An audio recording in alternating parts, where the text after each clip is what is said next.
officer in the 2015 shooting death of an unarmed man, despite a call by the city's police chief to do so. The former officer, Clifford Proctor, may have believed the 29-year-old man he shot was reaching for his partner's weapon during a struggle outside a bar, according to Los Angeles County District Attorney's Office in a report outlining the decision. The LA County District Attorney Jackie Lacey said in a statement that accompanied the 83-page report, prosecutors cannot ethically charge a person with a crime if they do not believe a jury would convict that person of that crime.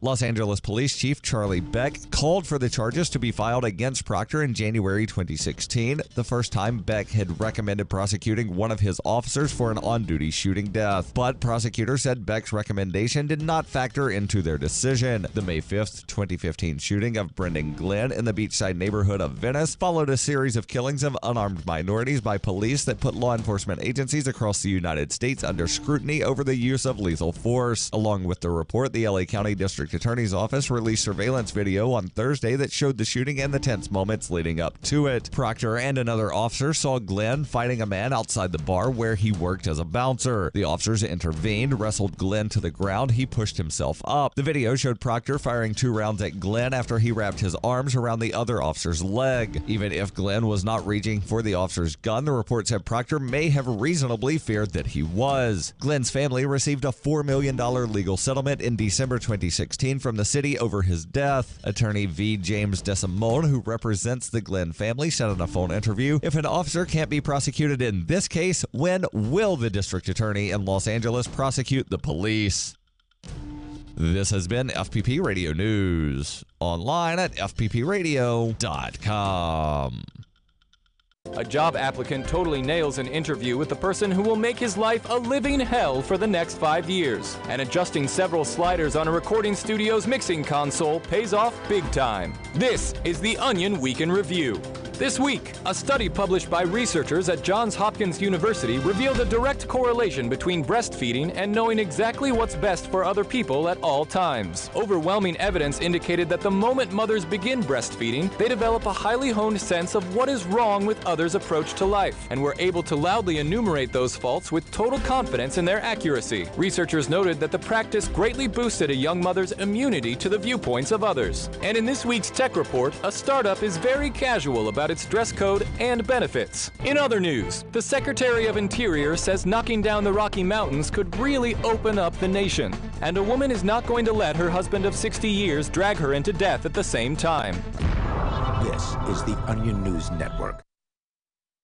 The Call to Freedom is an opinion show. It's meant for informational purposes only. It is not licensed financial advice. It is very important to do your own analysis before making any investment based on your own personal circumstances. You should take independent financial advice from a professional in connection with or independently research and verify any information that you hear from the Call of Freedom and wish to rely upon, whether for the purpose of making an investment decision or otherwise. I mean, come on, guys. Duh. It's a cryptocurrency investment and a political talk radio. Of course, it's opinions. Computers are online. I'm gonna start loading software. 5, 4, 3, 2, 1. Welcome to the Call to Freedom. Broadcasting live from Vertcoin Studios on LRN FM. You're listening to Will. You will listen to every damn word I have to say. And Aria. Be afraid. Be very afraid. Stay tuned for political talk and everything crypto. That's right. Broadcasting internationally on our BitPlus network satellite. This is The Call to Freedom. All right, let's boot it up. That's right. Welcome here to the Call to Freedom, your Friday live edition here on LRN.FM, broadcasting live from the Vertcoin studio, joined by my classic crew. We've got Mr. Tom Gray on the line, on his way to West Virginia right now, correct? No, not West Virginia. We're on the way to Crossville, Tennessee. On the way to Crossville, okay. And then also we have the queen of crypto herself from cryptocurrencycheck.org, Miss Aria Demezio.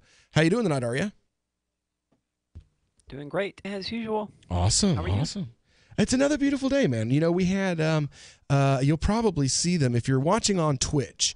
If you happen to be at home watching us on the Twitch feed, if there's the two camera angles, right? You got the one that's going right now where you can see my Rainbow Dash t-shirt, and it's like the camera's looking at me. And then, there we go. The one it just switched to right there, you see like a wide angle shot of the studio, and then you see like the hallway behind the studio. And you'll see some moving around over the course of the first hour of the show. And what that is, that's the Associated Press. Mikhail, I believe. What did you do? What did I do? Well, they came to the mosque today. They wanted to see a sermon at the mosque, and met with some of the community and had our normal, Friday afternoon. We do like a little meal, like a small snack-sized meal and some sweets, international fare every Friday afternoon. And they just came to meet with some members of the local Muslim community and with myself and take some photographs and sit in on a sermon. And it was a really good experience. I'm really, really enjoyed it. And that's why I'm late. They stayed for a little while, and I wasn't really paying attention to the time. And then when he judge has just handed down a sentence of 84 months with credit for time. Okay, there we go. Mine did that like 5 seconds before yours started. Oh, okay. All right. As long as it's not just me. Video. But yeah, it was a great experience, and I'm not sure when, but hopefully soon there will be a sizable story coming out from the Associated Press about Muslims for Liberty, not Muslims for Liberty, but the Malik Center, and being the first cryptocurrency focused and liberty focused mosque in the country, and our work and outreach and activism and stuff like that. So I'm really happy about that. And they've been going around and hitting local businesses, because as I tell our listeners all the time, we live in a crypto community here, where you can, get some soap to wash yourself, or buy some vegetables from the farmer's market, or get your transmission or replaced, or your oil changed, or buy a pizza or a cheeseburger. This is a community where we have lots of local small businesses that accept cryptocurrency, either Dash or Bitcoin Cash, or some accept even more than that. There's literally a place, it's the Corner Newsstand, and it's called Corner News. And it's it used to be just the little spot where you'd go and get like a magazine, the local paper, that kind of thing. Well, now it's also a smoke shop. So you can go get a pack of rolling papers, a new dab rig, a water bong, a pipe, or they have like really, really nice cigars, really nice pipe tobacco. Like, it's a little bit of everything, and you can get your local paper, and they accept two kinds of cryptocurrencies. So they're here also experiencing, what it's like to live in a cryptocurrency community. And they're here right now at the studio talking to Daryl. So it's been a pretty good day. We've had a pretty good day today. I didn't, get a shutdown and no terrorism charges.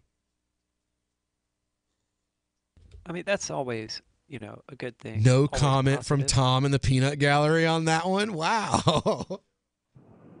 Yeah, I can't hear anything now. I imagine you had to turn me down because someone tried to call me, and it probably spiked my audio. Nope. We're doing good on this end. Now, I guess since we've got about 3 minutes before we go to break, I'm going to go ahead and play this 3-minute audio clip of the first story we're going to be covering. Well, everybody hates him. Everybody's favorite corporate guy to hate, Martin Shkreli, has been sentenced to 7 years in prison. Time served for Martin Shkreli. That's 7 years. He, of course, has already served 6 months. That sentence applies to counts 3 and 6, 2 of the 3 that he was convicted of. For the 8th count, she says she sentenced him to 60 months, but that's going to run concurrently with the other counts. So in effect, guys, about 6.5 years here for Martin Shkreli is the sentence. She has also ordered 3 years of supervised release on each count, which will all run concurrently. So 3 years there, guys.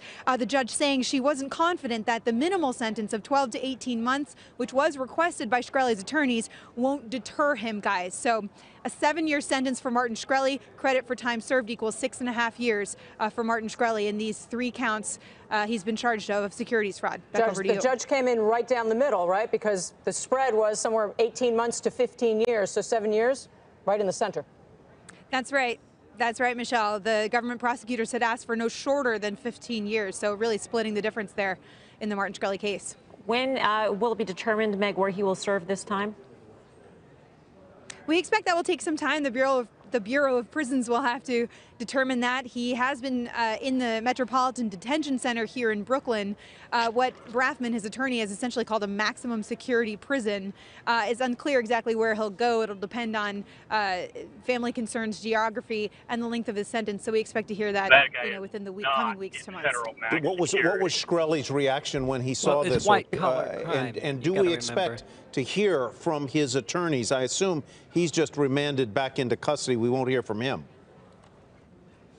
That's what we expect, Tyler. We do expect to hear from his attorneys shortly when they come out of the courthouse.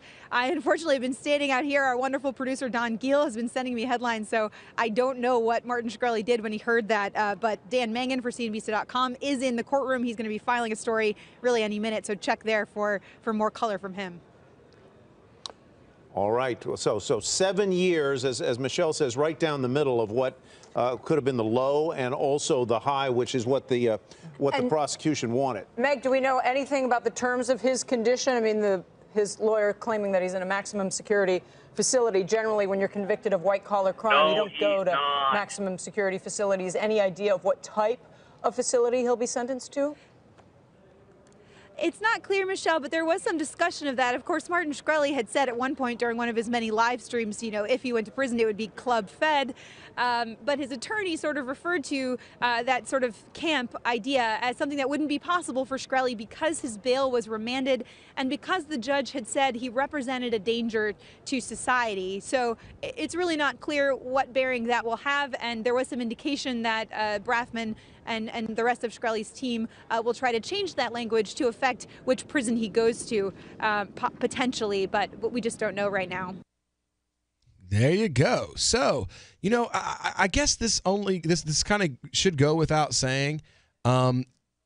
If you're going to be like, judge has just handed down a sentence. If you're going to be like a heartless jackass, don't do that while also being like a person committing fraud, because what you're going to do is you're going to inspire people to start looking at you.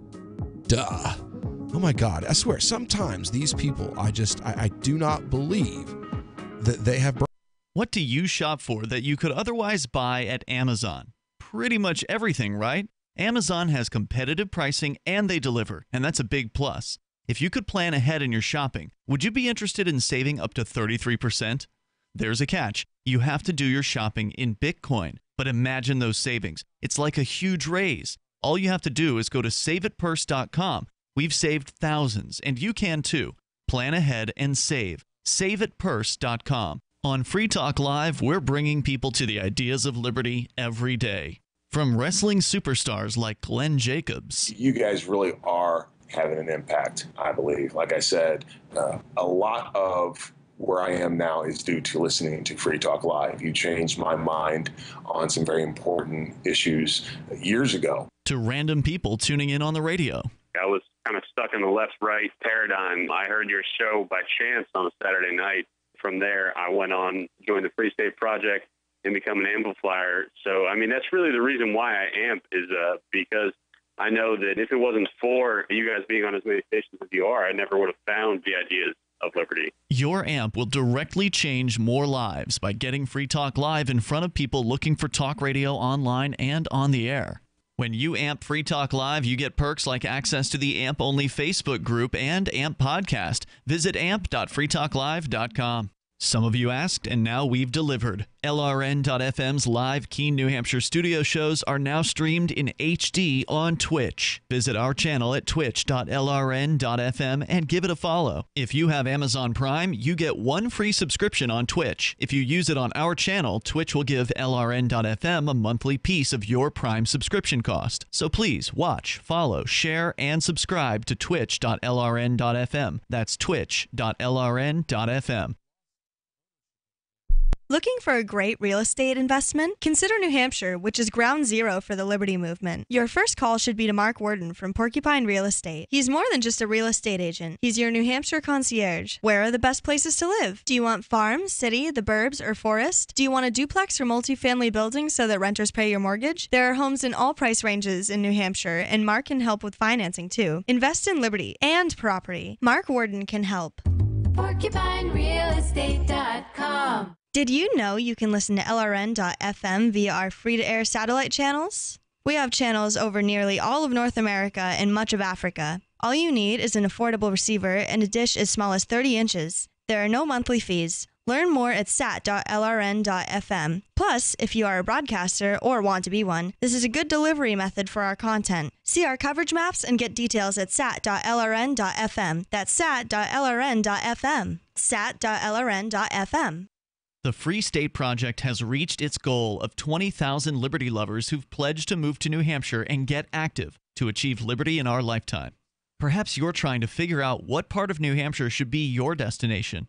If so, consider Keene. You'll find more than 150 reasons to move to Keene at move.freekeene.com. Keene is famous for its historic, publicity-generating activism, as well as being the liberty media capital of the world. It's home to freekeene.com, New Hampshire's destination for liberty activism, news, and opinion. For years, we've been compiling over 150 reasons to move to Keene at move.freekeene.com, where you'll learn about some of what's happening here and what makes Keene a great place to live. If you love liberty, you'll probably enjoy anywhere you end up in the Shire. But do your due diligence first. Please visit move.freekeene.com for the full list of over 150 reasons to move to Keene. That's move.freekeene.com. Do you love Twitter? Make sure you favorite the LRN.FM Twitter account so you can receive our tweets at twitter.lrn.fm. That's twitter.lrn.fm. You are listening to The Call to Freedom live on LRN.FM. تستمعون إلى نداء للحرية مباشرة على LRN.FM.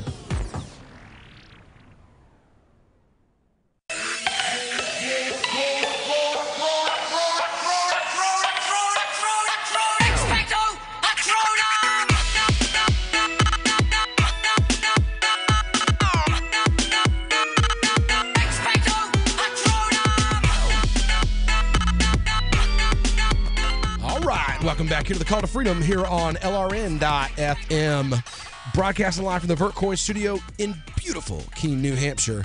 I wonder, are you new to the crypto game? Are you wanting to get bought in? You want to get invested, but you don't want to spend all day reading candle graphs and white papers and watching the currency market cap value. There's other stuff to do in a day, and you just don't have time for all that. Well, you know what? Let me introduce you to Helium.com. It's a savings accelerator. And the way that it works is they've developed a bot that watches the values of regular fiat and cryptocurrencies simultaneously. That way, it can move your money when the time is just right. You just fill up your account using your bank card or your digital wallet, and, well, you just set it and forget it. It's all completely automatic. Helium lets your money move you. So go ahead over and sign up today at helium.com/CTF. That's HELEUM.com/CTF and get your special deal as a thank you for being a Call to Freedom listener. So we've been talking about everybody, he's like everybody's favorite guy to hate when it comes to, he's like the poster child for what the left thinks of corporate America. He really is. This Martin Shkreli or whatever his name is. The thing with the pins, what do they call them? He grew a beard. The EpiPens, that is that's terrible. He's open. Well, the EpiPens was an entirely different company, wasn't it? No, he bought the EpiPen. He bought the his was a rare drug that treated some rare condition or something. I don't think he had anything to do with the EpiPens. Yeah, there were numerous ones of those.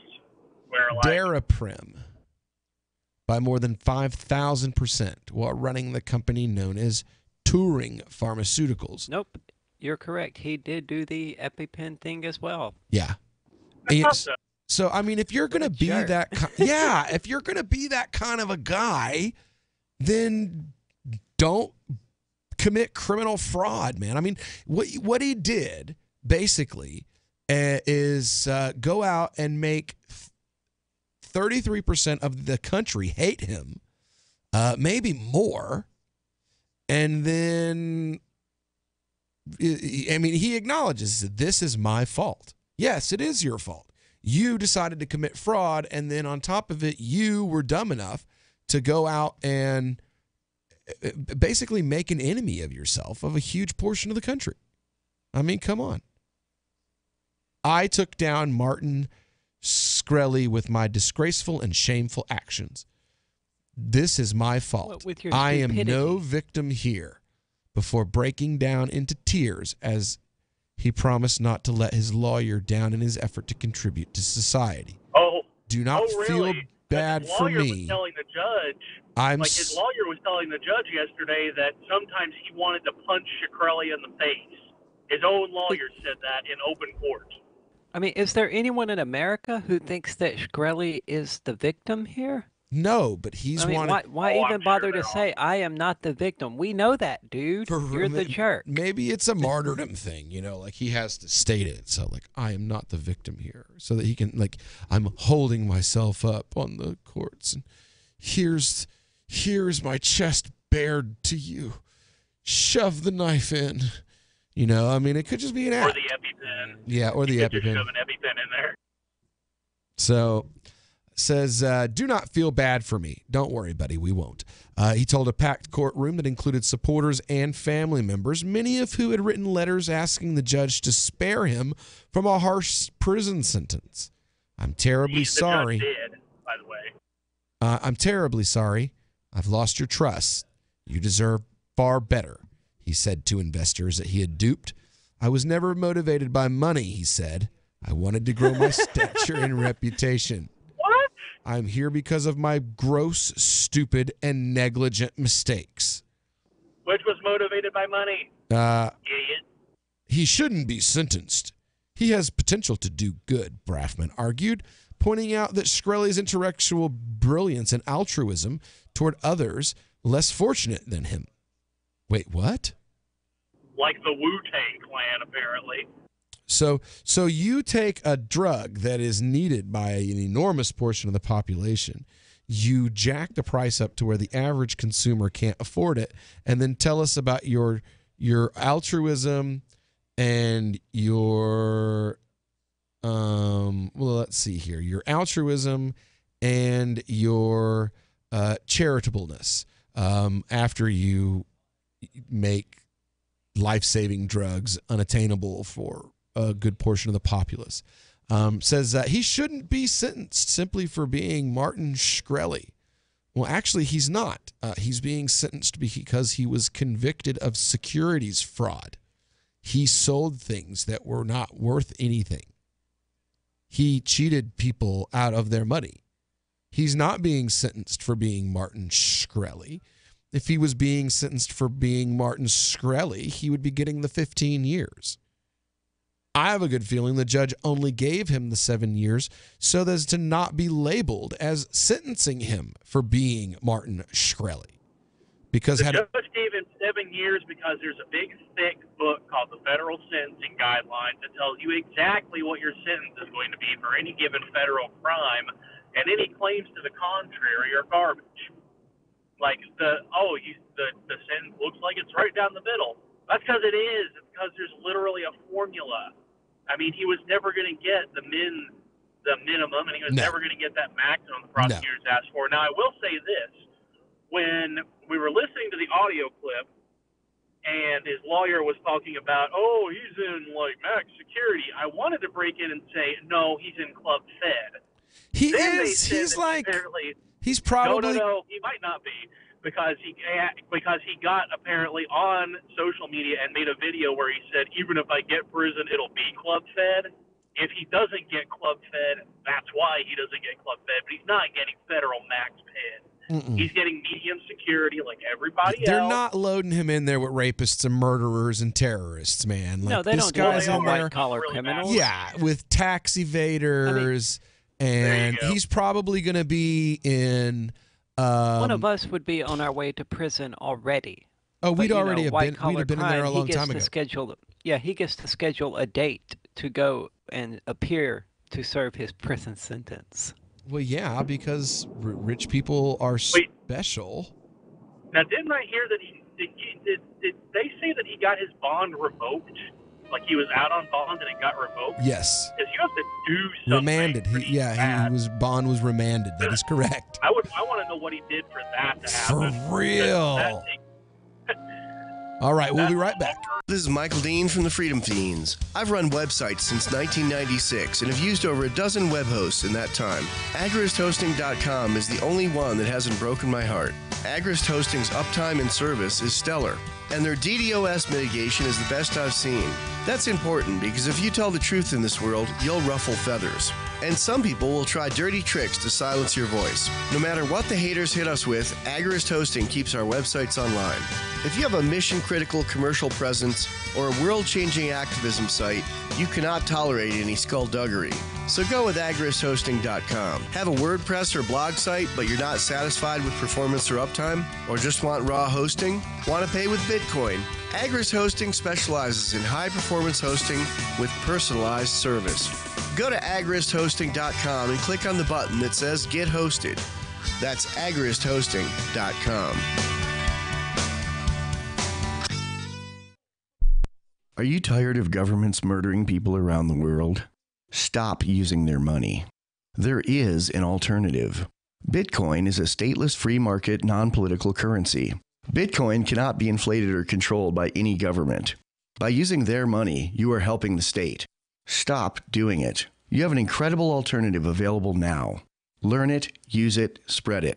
Get started with Bitcoin at bitcoin.com. That's bitcoin.com. Is spreading the message of liberty, cryptocurrency, and peace around the globe worth $2 per month to you? As you may already know, in addition to our internet feed, LRN.FM broadcasts on free-to-air satellite across North and Central America, as well as Sub-Saharan Africa. And we've been available on satellite for free 24/7 since 2010. The LRN.FM free-to-air satellite signal is reaching some of the most oppressive regimes in the world, and there's no doubt our ideas are making an impact. You can learn more about the channel's impact by watching the 3-minute video at fund.lrn.fm. If you'd like to help free minds globally with our ideas of liberty, cryptocurrency, and peace, you can donate as little as $2 per month via fund.lrn.fm. You can help us continue and expand our satellite broadcast to multiple continents. Visit fund.lrn.fm today, and thank you for your help. Don't forget to share the link on social media. That's fund.lrn.fm. Here's a chance to do a little activism while you're cruising Facebook, Twitter, or Google+. Between the LOL cats, the recipes, the hot girls, and the inspirational sunrise memes, Free Talk Live's posts pass by your newsfeed. Like them, comment. It gives us more exposure. If you don't see our posts, click like at facebook.freetalklive.com and then hover over it to click Get Notifications. It's an easy way to spread the ideas of liberty a bit further. I know you're busy, but you can spare that 1/10 of a calorie it takes to click on something. Facebook.freetalklive.com. A new trend in offices across the country, more and more people are switching to fetal position desks so that they can curl up in a ball on the floor while they work. Aaron Vaughn has a story. The human body isn't meant to sit at a desk for 6 or 7 hours. The natural position, especially in the workplace, is to shut down completely, return to a womb-like state, and rock back and forth to soothe yourself. Fetal position desks, which are even popping up in offices like Google and Facebook, come in a variety of shapes and sizes. Some have adjustable height, so you can cower underneath them, while more expensive options include a warm, pulsating blanket for workers to wrap themselves in to feel calm. But many people are making their own. I've rigged this up so I can type comfortably and my arms won't get tired. Plus, it's got speakers so I can listen to a comforting voice saying shh over and over again. I've tried a fetal position desk myself, and I can say it's a great way to get through the f***ing day. Thanks, Aaron. I hate my job. This is the Onion News Network. You can put the Liberty Radio Network on the air in your area. Visit broadcast.lrn.fm to learn how. Broadcast.lrn.fm. This is Angel Clark, and you're listening to The Call to Freedom on LRN.fm. I said, empty your mind. Be formless, shapeless, like water.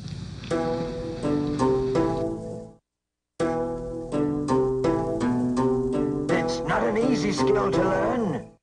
I've been practicing it for many years.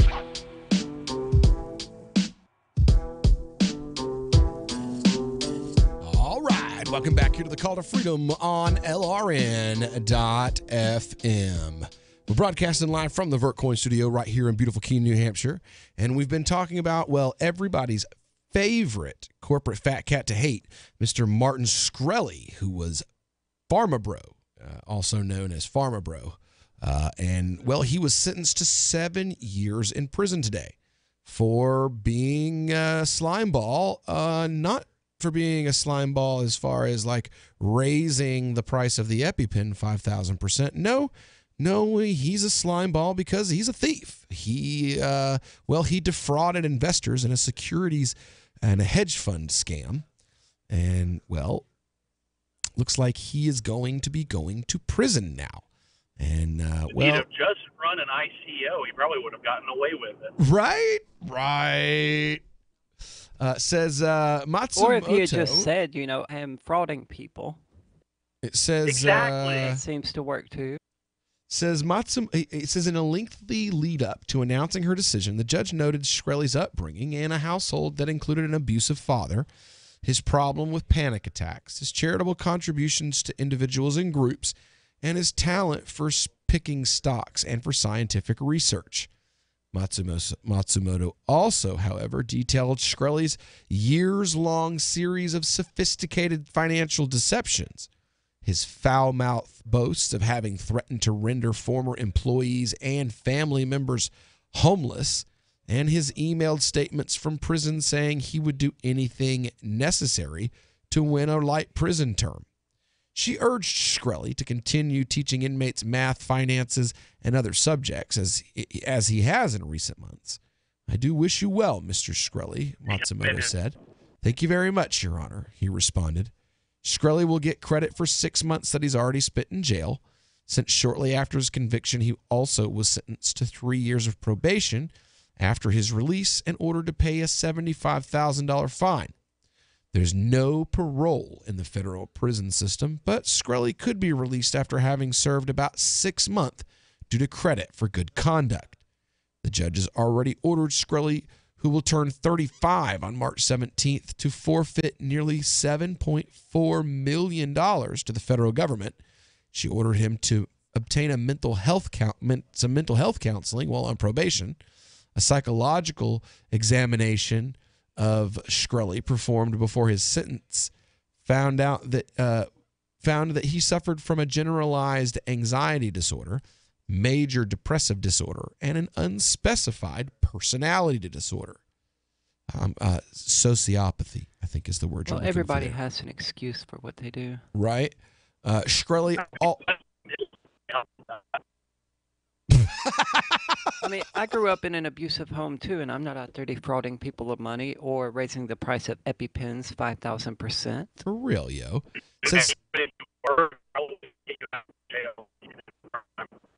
Oh my goodness, how horrible. Says Shkreli also has revealed he was eating drinking 7 or 8 alcoholic beverages a day. I didn't even get it. Tom, we're losing. So you're gonna have to reconnect because we're losing a lot of we can't make out a single word that you've said.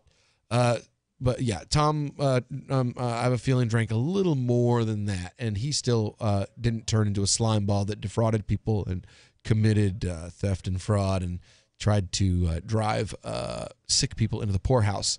He called that toxic behavior.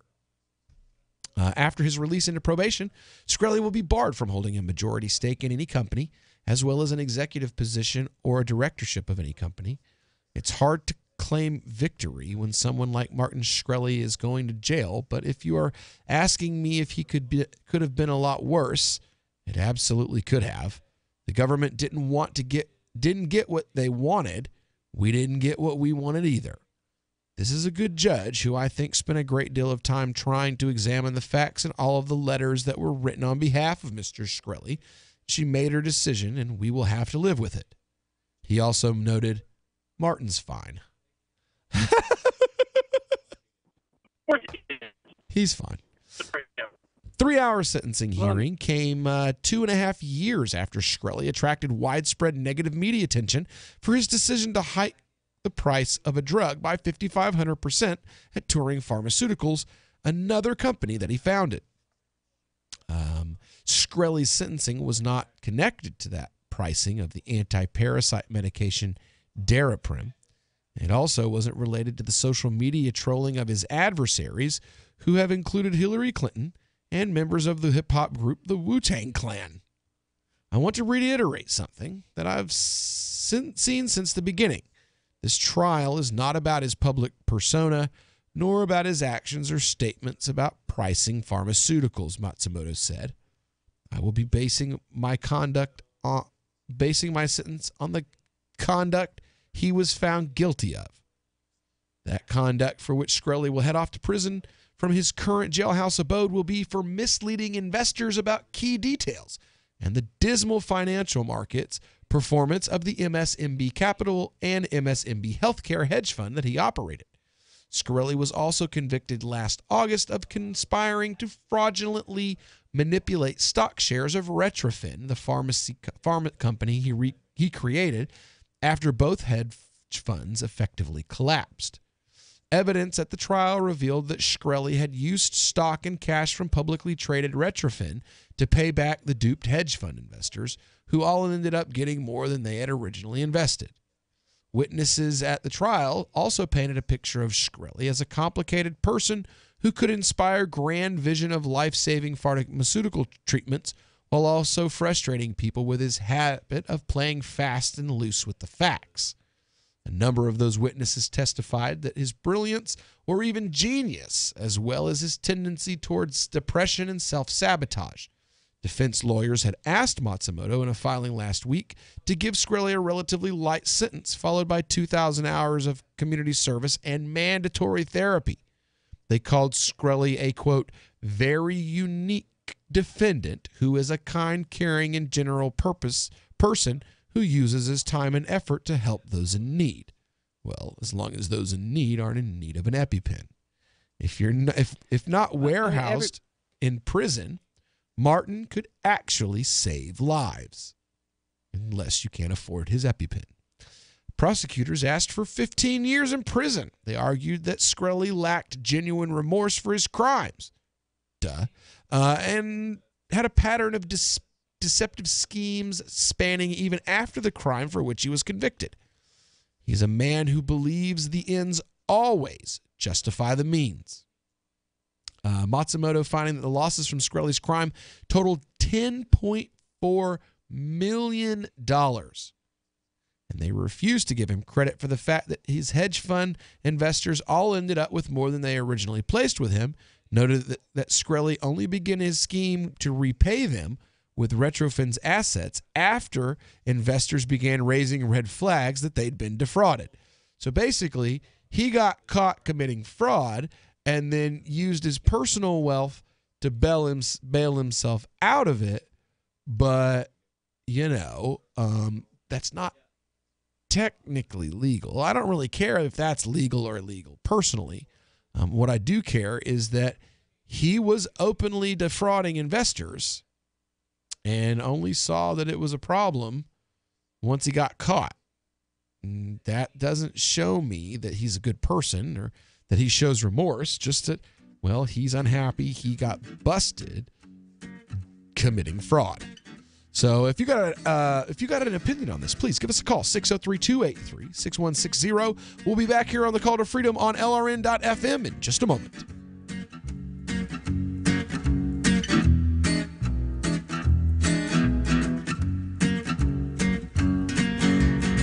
I guess I grew up on an older road, a pedal to the metal.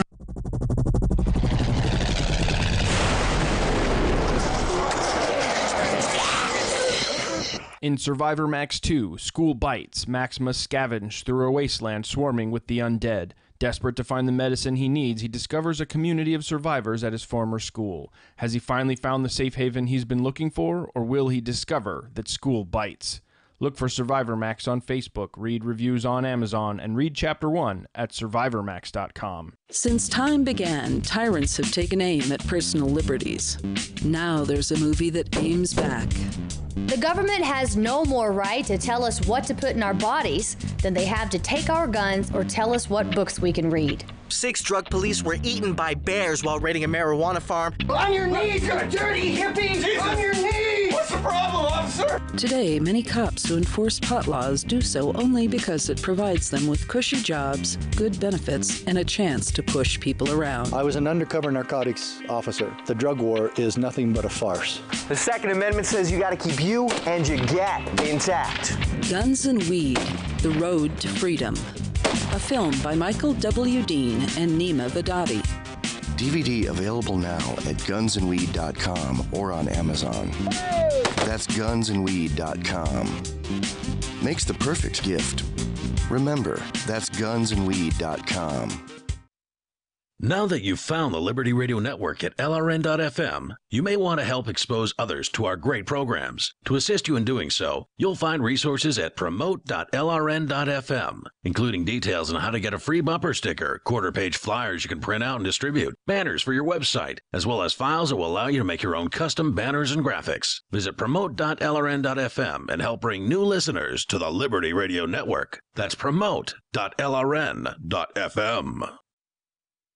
I love My Magic Mud. I drink a lot of coffee. I had stains on my teeth. Then I found My Magic Mud, and I was told it would remove stains. So I paid attention when I brushed the first time. My Magic Mud is black tooth powder, and the difference it made in my teeth in one application was noticeable. With 4, my teeth were as white as you normal folks out there. Please go to mymagicmud.com and buy a jar. There's 150 applications for $25. You can use Bitcoin, mymagicmud.com.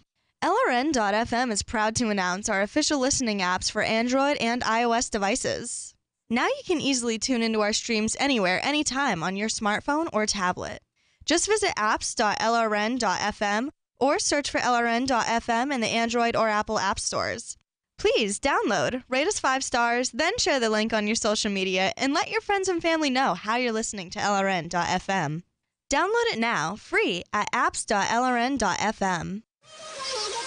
Armistice Day was a day dedicated to world peace, a day to perpetuate peace through goodwill and mutual understanding. This sentiment was lost when Congress renamed the day in 1954. So Antiwar.com is reclaiming November 11th as Armistice Day, a celebration of hope and peace. Antiwar.com has been battling the war party for 22 years and has always been on the cutting edge of technology in this fight, having accepted Bitcoin donations for 5 years now. Antiwar.com is diving deeper into the cryptocurrency movement by adding Bitcoin Cash, Dash, and Zcash to its digital currency donation options. And to celebrate, Bitcoin.com has pledged $20,000 in crypto matching funds through December 31st. Help Antiwar.com accelerate into the future with a cryptocurrency donation today. Help get LRN.FM into more ears. Visit promote.lrn.fm for a free bumper sticker, flyers, banners, graphics, and more. Promote.lrn.fm. You are listening to The Call to Freedom on LRN.FM. تستمتعون إلى برنامج نداء للحرية مباشرة على LRN.FM.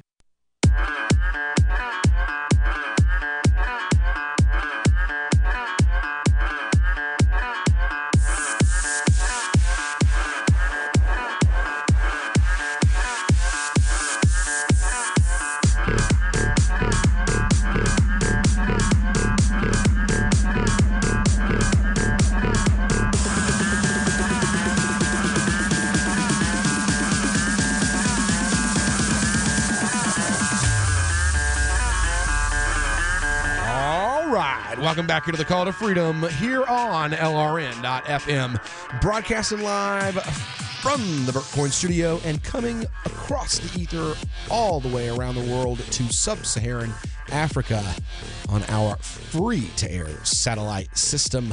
And I'm joined by my classic crew today on this wonderful live Friday edition of the Call to Freedom. Aria Demezio from Mississippi and cryptocurrencycheck.org. And, well, Tom, who is trying very hard to be understood and still having no luck whatsoever. And that's probably because he's calling from the road. He's on the road between where he lives in eastern Tennessee in the Smoky Mountains to the Cumberland Plateau, which is Crossville. It's just across the the timeline, I don't know, Crossville's what, like 40 minutes past where the time changes? Something like that. Welcome to my time zone. Right? Out of hours. But we've been talking about this this guy, like, he's like a guy, even libertarians love to hate him because, like, he makes us look bad.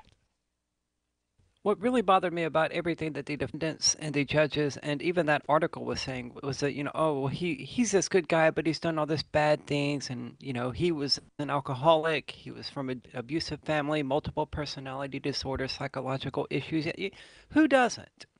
At the end of the day, he made a series of choices, and they were really bad, really immoral choices.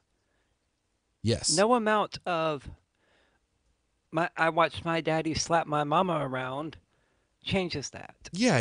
Just because my dad slapped my mom around doesn't mean that I get to steal later on in life and not be held accountable for what I've done. Especially if you're the kind of guy like Skrull. Like, this guy already had millions of dollars.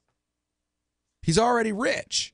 Like, if he was dirt poor and like living in an outhouse, cardboard box shack, and was committing fraud in order to like put food on the table to feed his 5 children, that's one thing.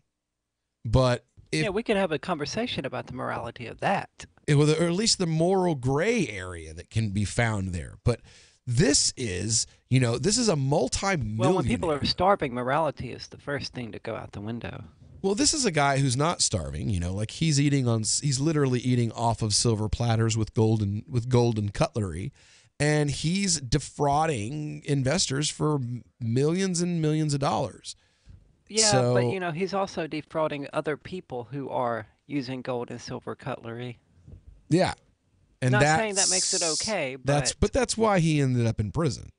If he was defrauding people like you and me, well, that's okay. Right? They would do what Parody has done and say, you know what? It's the little people who lost money this time. Maybe we'll get around to fixing it at some point. Right. Well, that's why, like, I have to admit, there's a little Schadenfreude here. This part of the story I found probably the most interesting and amusing part. Says prosecutors list asset demands from, quote, Pharma Bro. He's been ordered to give up a one-of-a-kind Wu-Tang Clan album as a part of his fraud conviction. He's been dubbed the most hated man in America. Remains in custody, bail revoked over threatening comments made about... This is in America with a President Trump, by the way. Yeah, well, I mean, he's in America, in an America run by President Trump. He is in jail on a revoked bail for making threatening comments about Hillary Clinton on social media. Well, all he said was that he would pay $1,000 per hair if someone could get them. I don't think he really threatened her. Right. But when you say something like that, you have the financial means to pay somebody to do it. All right, Tom, it's Right. just not working, Indeed, bro. Tom. We're having Definitely. Yeah. Says he famously purchased the sole copy of Wu-Tang's Once Upon a Time in Shaolin album back in 2015 and recently listed the item for sale on eBay. A judge ruled that he must forfeit $7.36 million in assets, including the one-of-a-kind album. Shkreli paid $2 million for the record through a private broker. In a list of assets that they hope to seize, the prosecution is also seeking a Picasso painting that Shkreli owns, his World War II Enigma machine, and his interest in Turing Pharmaceuticals, the pharmacy company that he founded. Now, Turing, just a little piece of information out there, Turing, Alan Turing, who was just this week offered a pardon by the Queen of England, built the Enigma machine, which was the first computer. So Turing Pharmaceuticals, named by Shkreli after Alan Turing, then went and bought the Enigma machine for a personal collection. Says we're going to, let's see here, position none of the investors lost any money. Martin did not personally benefit from any of the counts. And accordingly, forfeiture. I mean, that sucks. If you're going assets, to defraud a bunch of people, you should at least benefit from it. Right? You know, get some hookers, blow, and have a party. Let's see here. There's been speculation that the album may not be an official Wu-Tang release at all, while Wu-Tang leader RZA has recently said that he will always respect Shkreli for making history by purchasing that album. We cannot thank Martin for being a guy who put his word on something and did it. I didn't agree with the eBay thing. When I read his paragraph on why he did it, I kind of respected it and understood what he said. He wants the value of music to continue. Within 8 days, the bidding reached over $1 million. That means there are other people who put value on music and value on what we stand on. So even with all the negative things that he's done personally for music, at least there's something positive there. So, and there's actually a 15-minute interview where that one sentence comes out, but I'm not going to try to go through that whole 15-minute interview for one sentence where he's like, he's a slime ball, but, now another report. It took them 15 minutes to say that. That's actually kind of impressive. Right. Says, let's see here. According to Bloomberg, though, Once Upon a Time in Shaolin is not a Wu-Tang album at all. Shkreli instead falling for a well-made dupe. Instead, it appears the record belongs to Moroccan producer and RZA protege, Silverings. Read the report, which interviews a number of clan members and their associates in full here. Okay, so that's it. It's a 15-minute interview where they talk about that. The one and only Wu-Tang album. Decided to purchase this album as a gift to the Wu-Tang Clan for their tremendous musical output. Instead, I received scorn from at least one of their least intelligent members, and the world at large failed to see my purpose of putting a serious value behind music. I will be curious. Wait a minute, you mean Wu-Tang defrauded him and he wasn't happy about it? Well, no, Wu-Tang didn't defraud him. He bought it from a private dealer. In February of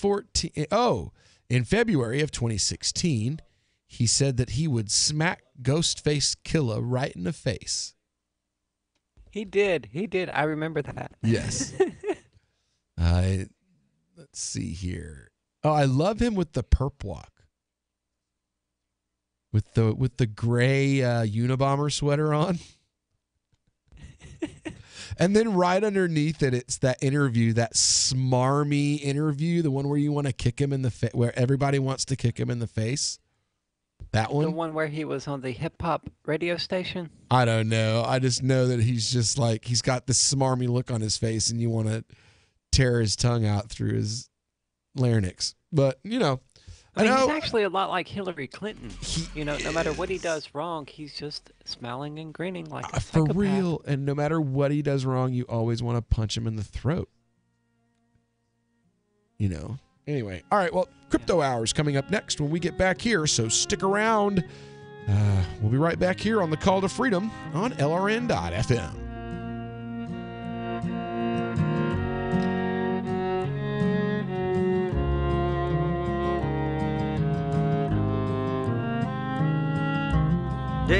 Why did you move to the Shire? I moved here to the Shire because there's other people around who take liberty just as seriously as I do. I moved to the Shire because I saw videos of people challenging authority and thought that I could get support myself. It called to me, like, do this right now. I wanted to be around people like me who got it, and once I got here, I knew there was nowhere else that I wanted to be. I've always wanted to change the world. So I moved to the Shire to join people who were actually working towards doing the same thing. The people here are awesome, loving, and positive. It was for the adventure and for the feeling of something important is happening here. And I just wanted to come to sort of be part of that. Visit ShireSociety.com to read and sign the Shire Society Declaration and learn the reasons why, if you love liberty, you should immigrate to the Shire. Plus, add yourself to the Shire map at ShireSociety.com. That's ShireSociety.com.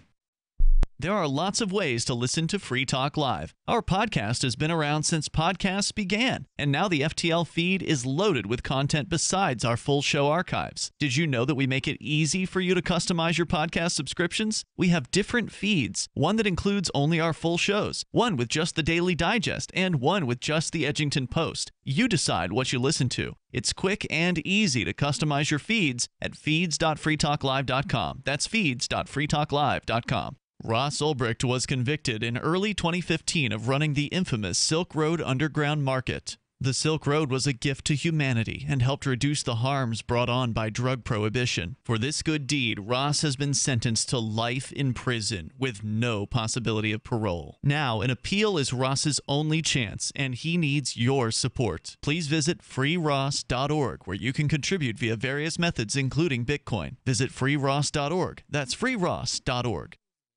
More of the Call to Freedom is coming up next, live after the news on the Liberty Radio Network at LRN.FM.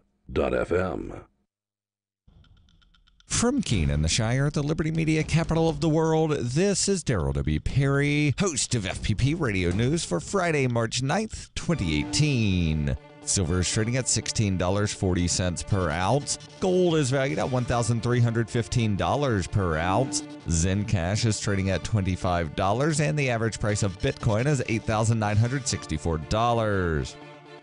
Antiwar.com reports President Trump has announced that an offer conveyed to the United States from North Korea by way of South Korea's visiting delegation, initially speculated to be a proposal for direct talks, is almost beyond that and stands to be one of the most significant diplomatic proposals in decades. The offer was announced publicly by South Korea's National Security Advisor. North Korea is inviting President Trump to directly meet with Kim Jong-un, with the two talking about North Korea disarming its nuclear program. North Korea added that they would pause nuclear and missile development during the talks. South Korea's delegation of high-ranking officials visiting Pyongyang earlier this week was an historic move. A meeting between Trump and Kim would be far, far more important, which could reasonably be called the biggest diplomatic measure on North Korea since the Korean War. President Trump was calling this Thursday revelation a major announcement, and President Trump says his intention is to meet Kim by May, which would be quite a rapid turnaround for such a high-profile meeting.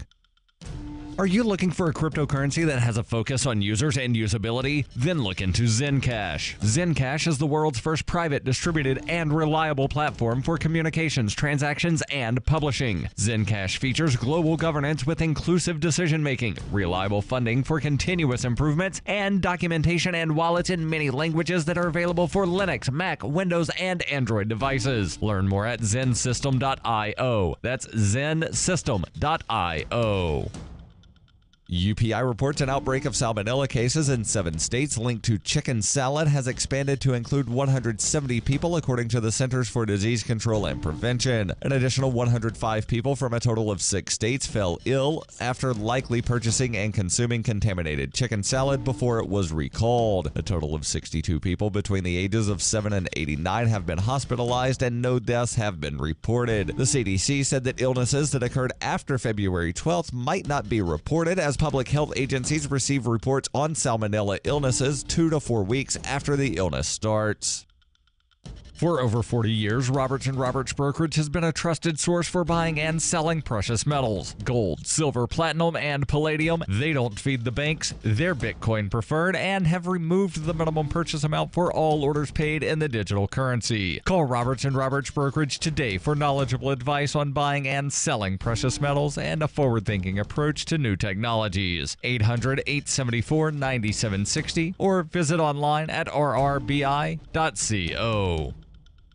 Reuters reports Los Angeles prosecutors said on Thursday they would not charge a former police officer in the 2015 shooting death of an unarmed man, despite a call by the city's police chief to do so. The former officer, Clifford Proctor, may have believed the 29-year-old man he shot was reaching for his partner's weapon during a struggle outside a bar, according to Los Angeles County District Attorney's Office in a report outlining the decision. The LA County District Attorney Jackie Lacey said in a statement that accompanied the 83-page report, prosecutors cannot ethically charge a person with a crime if they do not believe a jury would convict that person of that crime. Los Angeles Police Chief Charlie Beck called for the charges to be filed against Proctor in January 2016, the first time Beck had recommended prosecuting one of his officers for an on-duty shooting death. But prosecutors said Beck's recommendation did not factor into their decision. The May 5th, 2015 shooting of Brendan Glenn in the beachside neighborhood of Venice followed a series of killings of unarmed minorities by police that put law enforcement agencies across the United States under scrutiny over the use of lethal force. Along with the report, the LA County District Attorney's Office released surveillance video on Thursday that showed the shooting and the tense moments leading up to it. Proctor and another officer saw Glenn fighting a man outside the bar where he worked as a bouncer. The officers intervened, wrestled Glenn to the ground. He pushed himself up. The video showed Proctor firing 2 rounds at Glenn after he wrapped his arms around the other officer's leg. Even if Glenn was not reaching for the officer's gun, the report said Proctor may have reasonably feared that he was. Glenn's family received a $4 million legal settlement in December 2016 from the city over his death. Attorney V. James DeSimone, who represents the Glenn family, said in a phone interview, "If an officer can't be prosecuted in this case, when will the district attorney in Los Angeles prosecute the police?"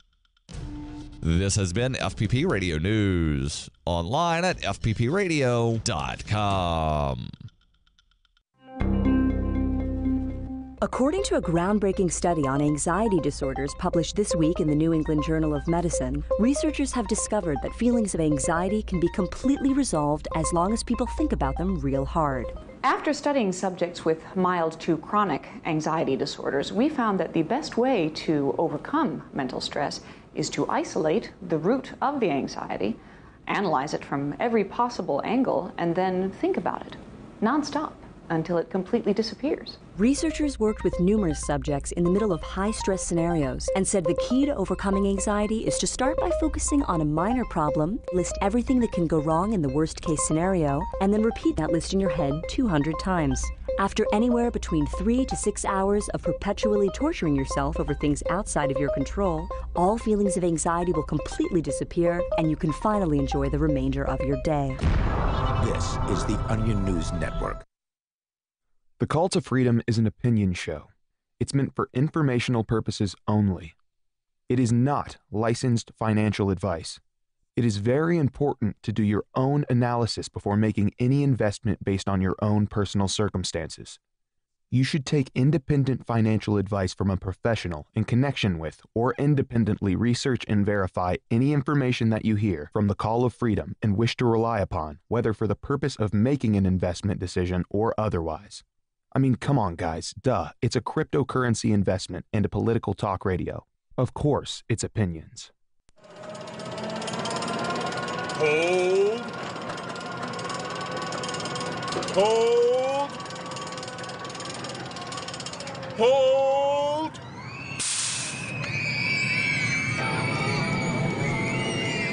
You better hold on for dear life, because it's time for the Crypto Hour, brought to you by Helium.com on the Call to Freedom. All right, that's right. It's time for the Crypto Hour here on the Call to Freedom on LRN.FM, brought to you by Helium.com. Now, what are you doing this summer? You want to come up and hang out with some crypto folks? You want to come see our crypto community as well? Well, let me tell you about the perfect opportunity to do it. It is the funnest 10 days that you will ever experience during the summer. The first half is called Fork Fest, as in fork off the chain, a fork off the blockchain. This is a Fork Fest. You join liberty-minded, voluntarist, anarchists, and libertarians this summer from June 14th through June the 18th for Fork Fest 2018. Now, Fork Fest is the yearly camping party in the woods that began in 2017 at Rogers Campground in the beautiful White Mountains of New Hampshire. It happens the 5 days prior to Pork Fest, and you're invited to come create whatever experience you would like to have and have others have. No one's in charge, so that means everyone is. The event's completely decentralized, so it's up to you what happens. There's no cost to attend Fork Fest besides the normal camping and motel rates at Rogers Campground.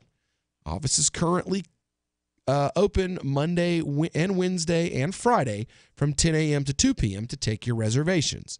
Call them at 603-788-4885 to reserve your site or room. There is no online registration available at this time. You're welcome to connect with fellow Fork Festers in advance through the Shire forums,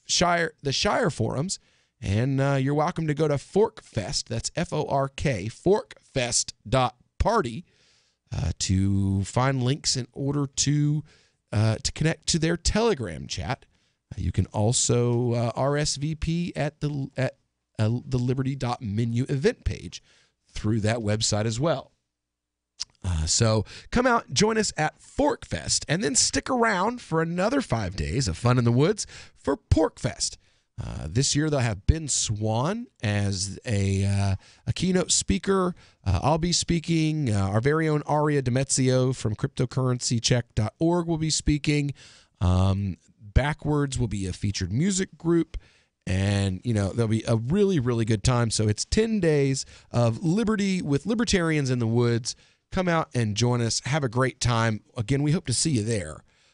Now, it is Crypto Hour, and I had, this story here, the title of it itself was kind of interesting to me, so I wanted to make sure to hit on it. This is from Cointelegraph. It says the CFTC ex-chair says the crypto bubble won't burst without set regulations to bring in big money. The former chairman, Jim... That's an odd statement. Right? The former chairman, Jim Newsom, of the U.S. financial regulator, the Commodities Futures Trading Commission, the CFTC, predicted that the alleged cryptocurrency bubble will not burst soon. Forums reported March 8th, so yesterday. According to Newsom, the lack of concrete regulatory framework means that institutional investors are still not participating in cryptocurrency markets. Without clear regulations and the resulting injection of, quote, big money, a burst of the crypto bubble remains unlikely, Newsom told Forbes.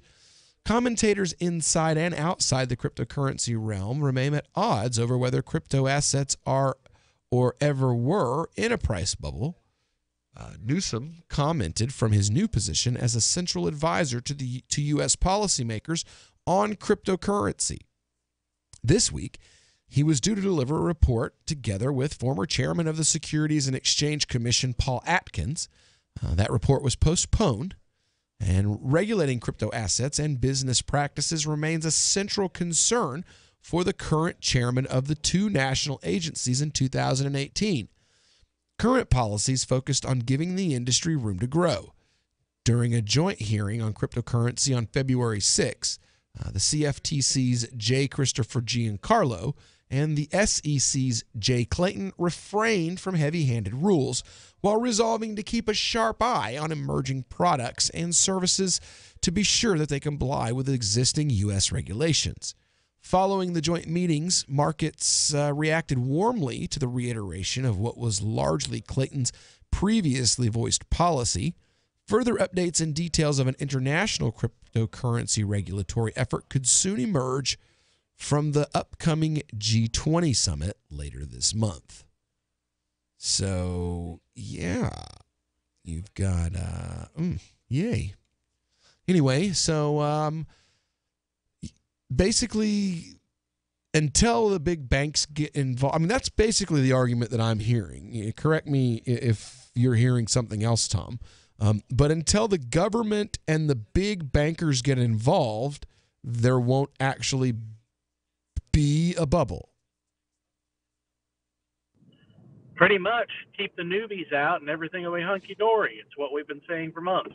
Well, not only keep the newbies out, but it's saying here that, like, as long as the government isn't regulating it, the big banks are not going to mess with it.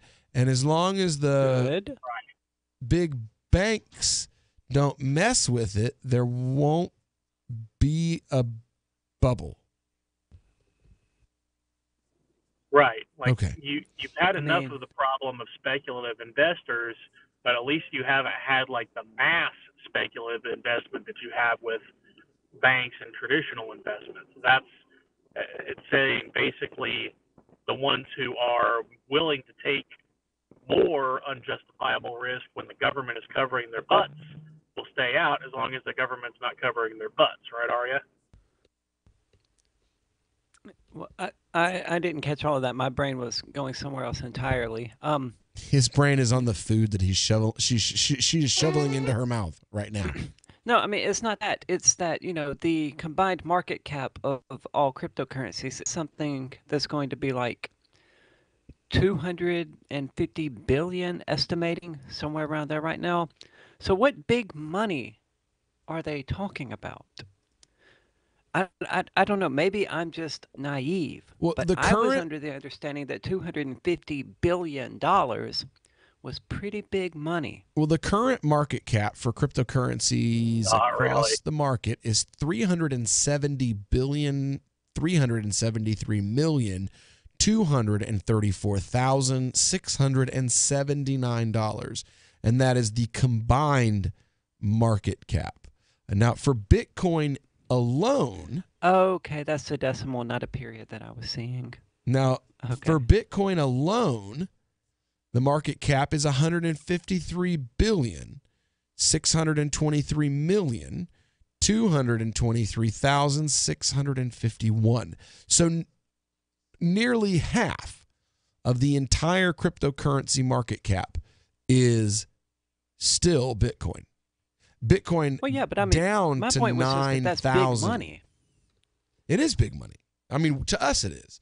To the banksters it's not. But to us that's not huge. Really. It's like the whole cryptocurrency market and the way that they value things is like one decent sized publicly traded company.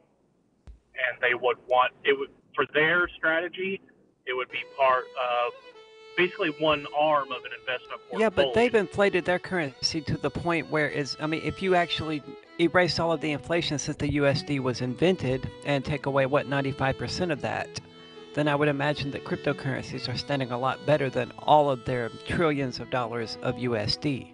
Well, you know what? I got a story here we're going to cover when we get back on how you can pay taxes with crypto. So you've signed the Shire Society Declaration and are planning your move to New Hampshire to be around more liberty-oriented people. Next, sign up for the Shire Society Forum at forum.shiresociety.com. There are a bunch of people there who are already in the Shire, and they want to meet you. If you're already in the Shire physically, you should also come by the forums. Remember, not everyone uses Facebook. New people are signing up for the Shire Society Forum every month, so drop in and say hello at forum.shiresociety.com.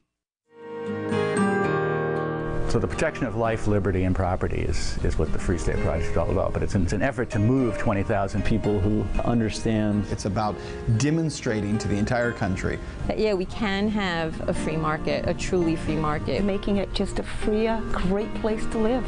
It's the world's largest voluntarist libertarian community, and it's only getting bigger. That's amazing, to be able to move to a place where other people passionately believe in being free and independent. What the Free State Project is managing to do, though, is to put their money where their mouth is. It's physically getting up across the country and saying, let's go someplace and let's demonstrate the power of these ideas. There's a lot of kind of philosophy that surrounds liberty. There's a lot of thinking about it and talking about it. But here in New Hampshire, people are doing it. 101 Reasons Liberty Lives in New Hampshire, a documentary by Free State Project Early Movers. Watch it free at 101reasonsfilm.com. 101reasonsfilm.com. LRN.FM now has a Discord. Discord is a free text and voice chat platform, and we now have our own server with a bunch of channels at discord.lrn.fm. You can join other listeners as they chat about various things during our live shows, or anytime, day or night. Discord software is available cross-platform, so you can have it on whatever device you want and take your chats anywhere. Join our Discord at discord.lrn.fm. That's discord.lrn.fm. The new 4th edition of Healing Our World, The Compassion of Libertarianism, will take your understanding of liberty to a deeper level and has over 1,300 updated references, new cartoons, and a foreword by Dr. Ron Paul. With discounts for multiple book purchases, the 4th edition of Healing Our World is a great gift for the liberals, pragmatists, environmentalists, and Christians in your life who think libertarianism is cold-hearted. Get yours today at healing.freetalklive.com and use promo code FTL for a $5 discount. Did you know you can get news updates about what's happening with the Liberty Radio Network delivered in the way you prefer? You can sign up for our email updates at updates.lrn.fm. Plus, you can stay in the loop by joining our Facebook profile at facebook.lrn.fm or follow us at Twitter at twitter.lrn.fm. It's all free, so sign up now at updates.lrn.fm for news updates delivered to your email box, facebook.lrn.fm to follow our Facebook page, and twitter.lrn.fm to receive our tweets. Are you a sneezer? If you're not, can you get close to one?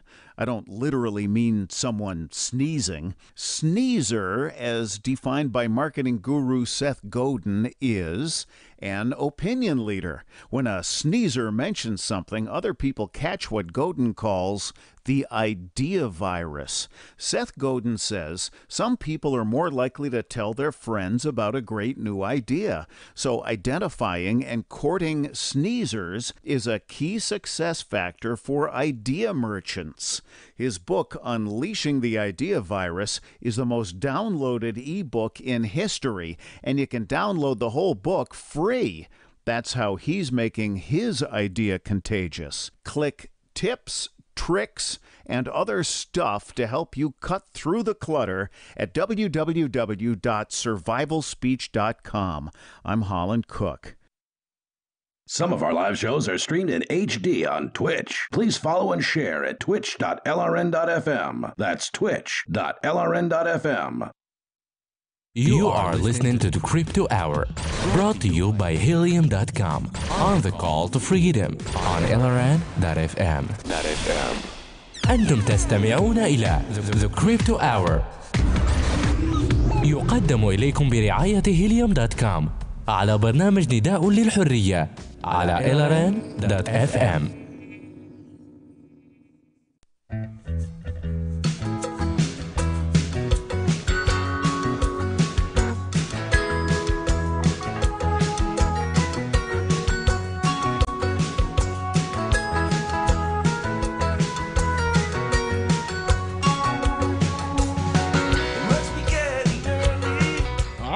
Welcome back here to the Call to Freedom on LRN.FM. It is the Crypto Hour, brought to you by Helium.com, and we've been just discussing some of the latest news in the crypto community.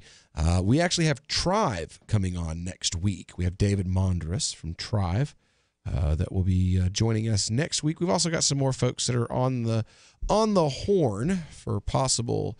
We're hoping to get Geert in here from Vertcoin's mining community soon. So there's a lot of stuff coming down the pike. We've got lots of guests that we're trying to work on getting in here. But today we've been talking about a couple different stories that we found interesting.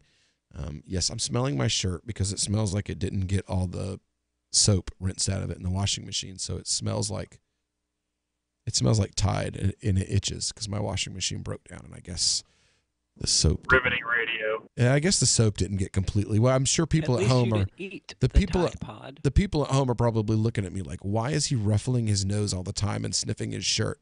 And it's because the smell of it smells like somebody poured a bottle of like Tide over my head because the shirt itches, and it's because it smells like it didn't get rinsed all the way because the agitator in my washing machine went out. So I'm assuming that this just did not. Insert Tide Pod joke here, I guess. Right. I already did that, Tom. Now I see a story here that I have a feeling is going to make the Ripple community very happy. When I see Ripple folks online talking, they're always bragging about how regulation friendly Ripple is. Well, ooh, wow, I see Bitcoin under 9,000. Well, a bill to allow people to pay taxes in Bitcoin has just passed the Arizona House Committee. So, boo on you, Ripple.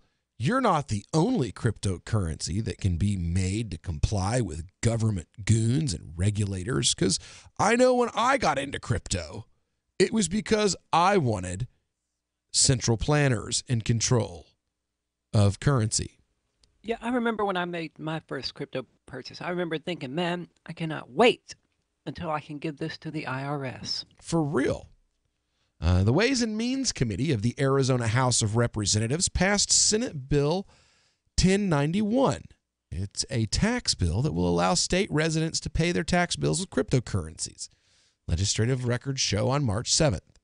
The bill's advancement through committee signifies the first of 3 readings required of each bill by Arizona law. Support for the bill by Republican legislators raises the likelihood of its passing the House, which is ruled by a Republican majority. Oh, wait a second. Let me make sure I say that one more time for all of you people out there that didn't understand me. Support for the bill by Republican legislators has raised the likelihood of it passing the Republican majority House. Just to make sure you idiots in the audience who think Republicans are anti-taxes. It does not mean that our audience are idiots. No, just the ones who think Republicans are anti-taxes. If you think Republicans are against raising your taxes, you're stupid. Just putting it out there. If you think that Republicans don't want to raise your taxes, or that voting for them will somehow keep your taxes from being raised more than voting for a Democrat will, then you need to be like weaving baskets for a living. Yeah, they need the mental help that Martin Shkreli's attorneys were trying to get for him. Yes. Hold on, why are we insulting basket weavers here? They're far more productive members of society than most Republicans. Right?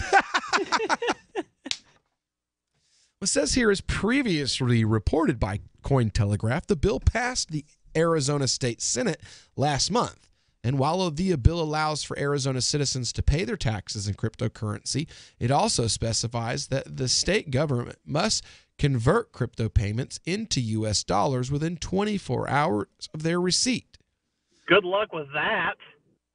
So what is the point of this? Who knows? A sponsor of the bill, Jeff Weininger, cited convenience and the opportunity to attract new businesses to Arizona as driving forces behind the bill. Quote, Arizona is going to be the place for blockchain and digital currency technology in the future.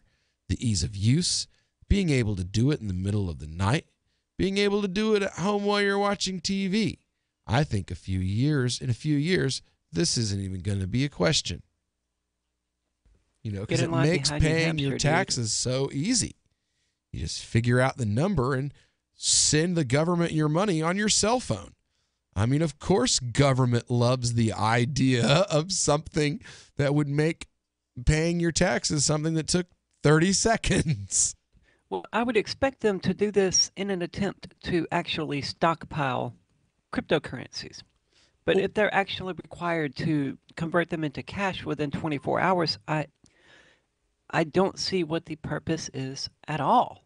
To encourage. To play devil's advocate, They want it really blockchain. would be convenient. They want blockchain-based businesses to come to Arizona, but the problem is that at least until Arizona sucks. Until this recent generation of businesses like Ripple and Coinbase and these people that are proud of being government regulated and they're proud of being subservient to the state. Most crypto businesses wouldn't flock to a state that gives them the opportunity to pay their taxes with their crypto. Oh, you mean so I gotcha. They're doing this for businesses, not ordinary people. Exactly. Says both Georgia and Illinois are considering legislation that would accept cryptocurrencies for tax and license fees as well.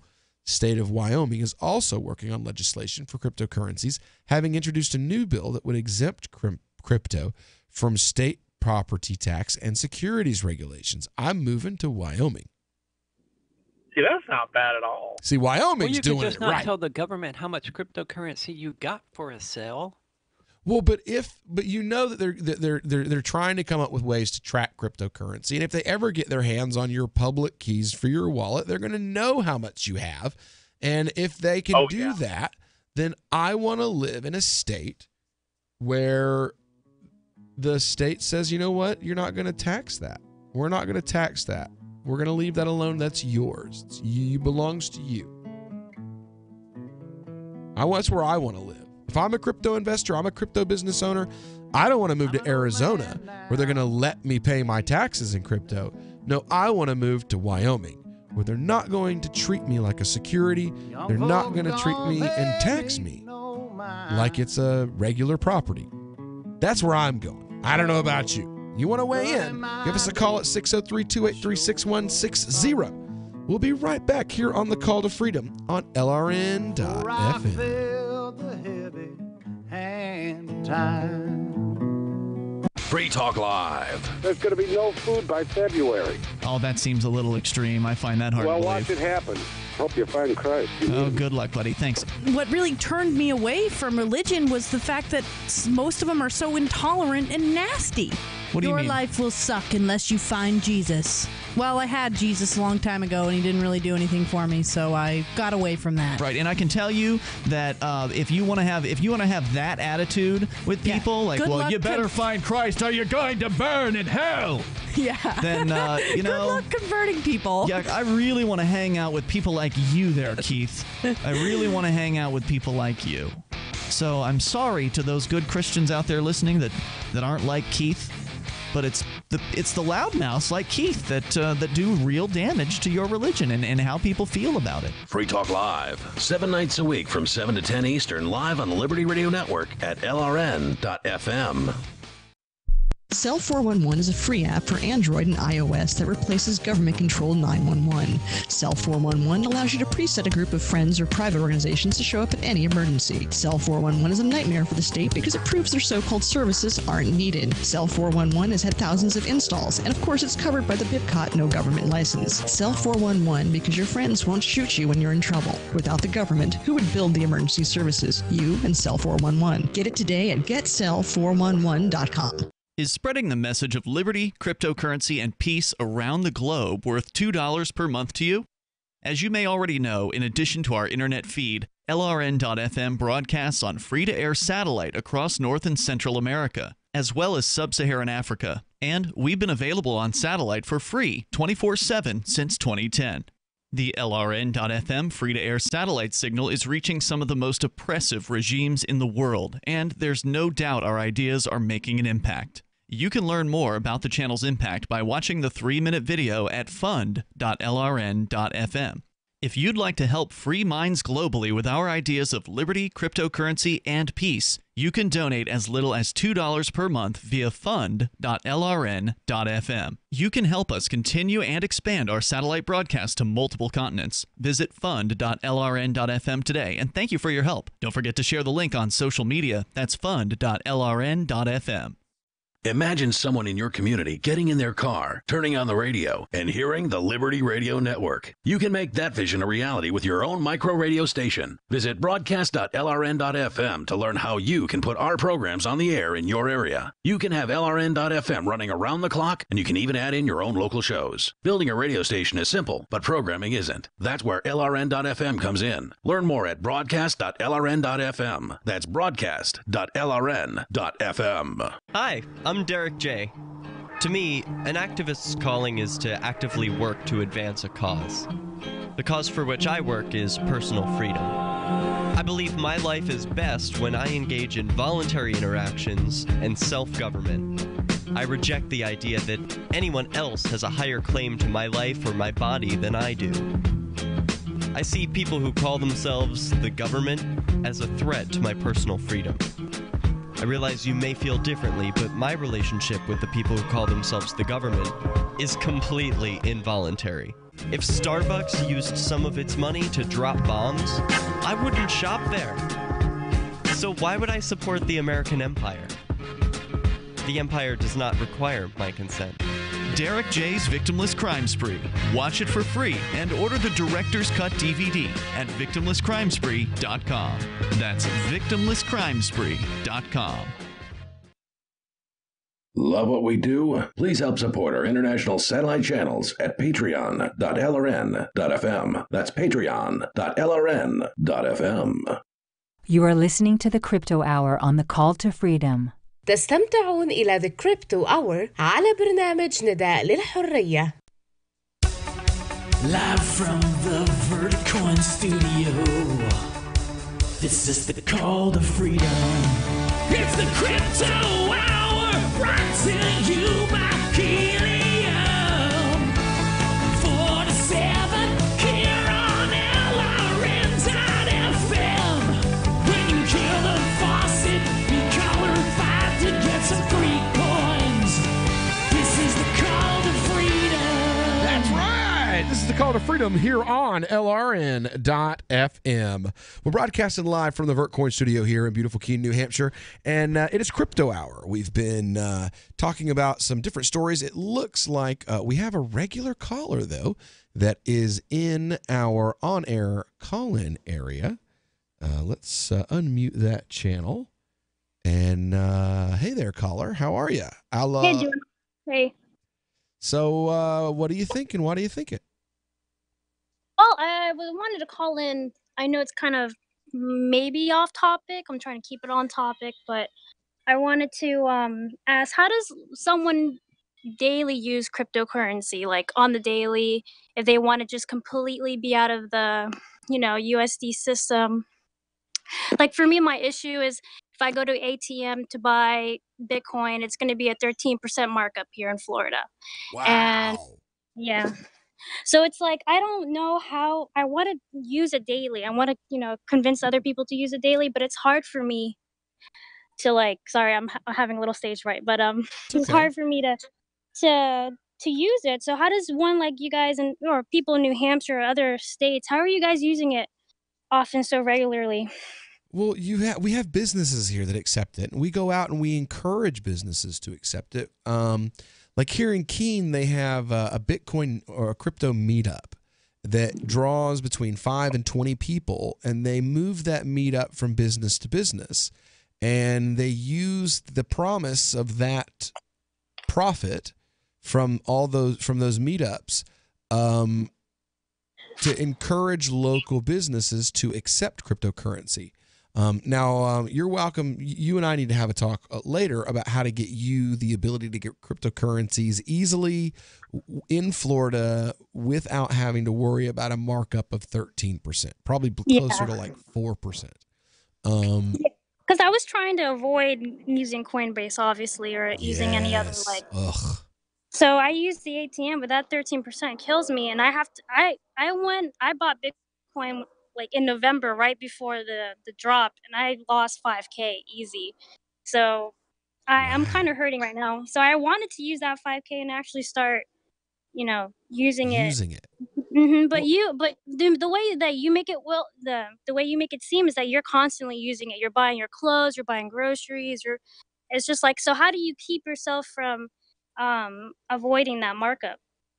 Well, first of all, we have the ability to get coin here in New Hampshire, where your markup is only going to be about 4%.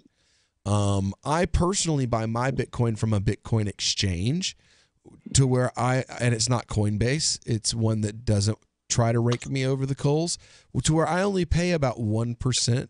And that's mostly just the cost of me sending my money to the exchange and then buying it and transferring it off. And you're using your debit card for that? No, I wire money. Hmm. But I just send, a little money through my account, and I use an exchange, and I do it it's pretty cheap for me. Now you have there's different ways that you can do this. One, move to New Hampshire. We have lots of businesses here, and that's why we're able to do it that way, is because there's been a lot of work done here in order to create kind of a, a community of cryptocurrency accepting businesses. Another way is you have a number of different cards, different like, it's like a bank card, and it gives you the ability. Mike Lowry, one of our co-hosts, uses the card in order to spend his cryptos. And it's just, basically it's a debit card, and it converts your cryptos into cash as you spend them, is what it really does. But it Are we trying to avoid names? No, Mike Lowry. No, I mean like the name of the debit card. Oh, I don't know it. That's the problem. I don't know the name because I don't use it. You're talking about though. I don't use it because I don't need to, because we live here, so like it kind of gets rid of that need. I can go next door during the summer months to my house and buy fresh fruits and vegetables with Digibytes if I want to. Not even Bitcoin. I could use like Verge. You can spend Zencash. Do you have enough in savings so that when the price does drop that you can still spend crypto? Or do you use USD at that point? Well, I have crypto that is investments, and then I have crypto that is spending money, so to speak. So like I have Dash that, like when I do like when I work on Free Talk Live, I get paid in Dash, and then or Bitcoin Cash, and then I'll convert that into Dash, and then that's what I use when I'm bebopping around town. So that holds its value a lot better than, let's just say, Bitcoin when it's fluctuating.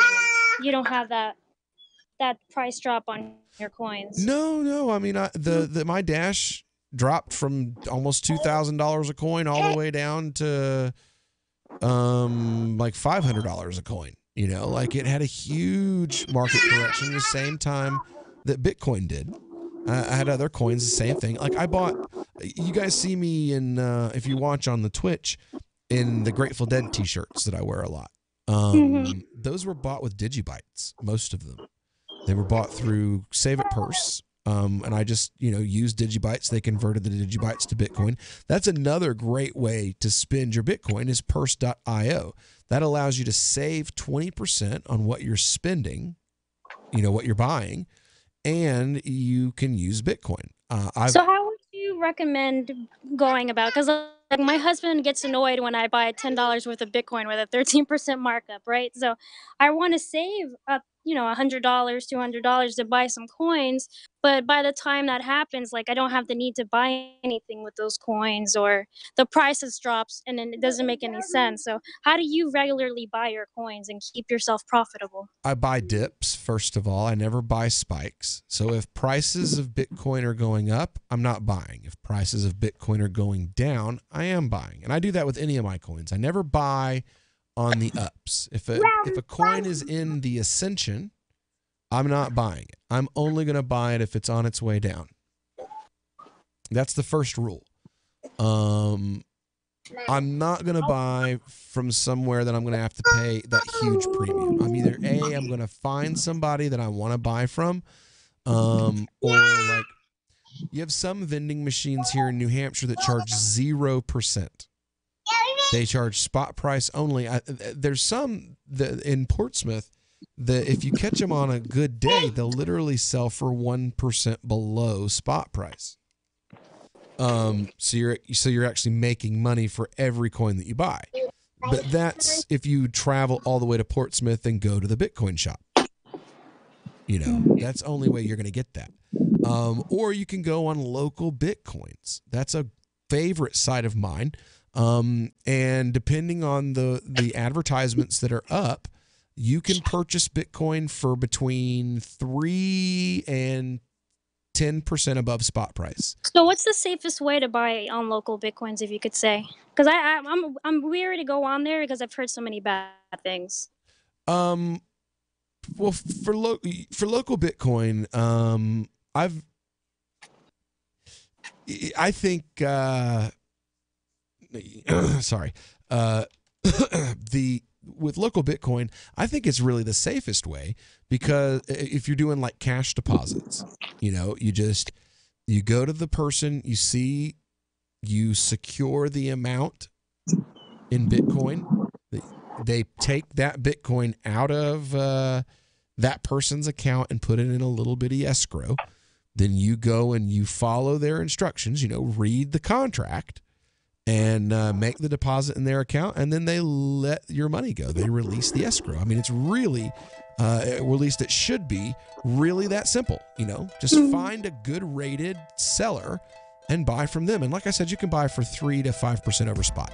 We've all heard about blockchain assets like Dogecoin, Ether, and Ripple. Bitcoin isn't the only player in the blockchain game any longer. And for those of us wondering how to get our hands on these digital assets, finally, there's a solution. Shapeshift.io allows you to buy and sell between your digital assets and Bitcoin instantly between your own digital wallets. I've used it with ease. Shapeshift.io. There's no account or email address needed. You send them the crypto you want to sell. They send back the crypto you want to buy. It's that easy. Shapeshift.io.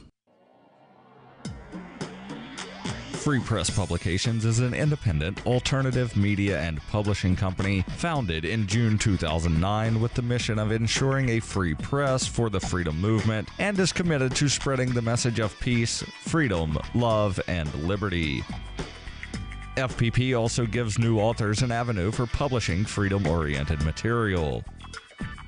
FPP brings you daily news and commentary on the website fpp.cc, as well as a daily 5-minute newscast, FPP Radio News, and weekly news, views, and commentary in the FPP Freedom Minute and Peace, Love, Liberty Radio at fppradio.com, and the monthly newspaper FPP News at news.fpp.cc. Find FPP online at fpp.cc. That's fpp.cc, as in Creative Commons. The 3 most important things you can do for LRN.FM are: 1. Let your friends know you're listening to LRN.FM on your social networking profile. 2. Buy the things you buy online through shop.lrn.fm. 3. Give $5 a month to the AMP program at amp.lrn.fm. It's my firm belief that the AMP program is the best use of your charitable dollar among liberty-oriented groups. Support all your favorite organizations, but make sure you give $5 a month to the AMP program at amp.lrn.fm.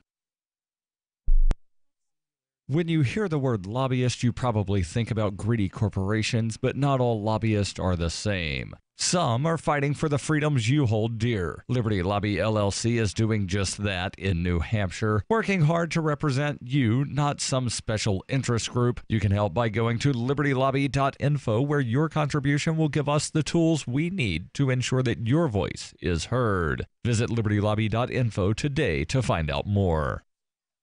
Did you know we've taken our LRN.FM telephone listen line to a new level with the LRN.FM audio on demand line? Now you can call 712-770-8447 anytime and listen to LRN.FM's live feed. And you can listen to a bunch of our original shows on demand. Long distance fees may apply. Just dial 712-770-8447 and choose from the menu. 712-770-8447. On Free Talk Live, we're bringing people to the ideas of liberty every day. From wrestling superstars like Glenn Jacobs. You guys really are having an impact, I believe. Like I said, a lot of where I am now is due to listening to Free Talk Live. You changed my mind on some very important issues years ago. To random people tuning in on the radio. I was kind of stuck in the left-right paradigm. I heard your show by chance on a Saturday night. From there, I went on, joined the Free State Project, and become an amplifier. So, I mean, that's really the reason why I amp is because I know that if it wasn't for you guys being on as many stations as you are, I never would have found the ideas of liberty. Your amp will directly change more lives by getting Free Talk Live in front of people looking for talk radio online and on the air. When you amp Free Talk Live, you get perks like access to the AMP-only Facebook group and AMP podcast. Visit amp.freetalklive.com. This is the Liberty Radio Network, broadcasting the latest liberty-oriented audio content 24 hours a day at LRN.FM. You are listening to Call to Freedom's Crypto Hour, brought to you by Helium.com. आप सुन रहे हैं स्वतंत्रता की पुकार के crypto our को, जिसके प्रस्तुत करता है Helium.com।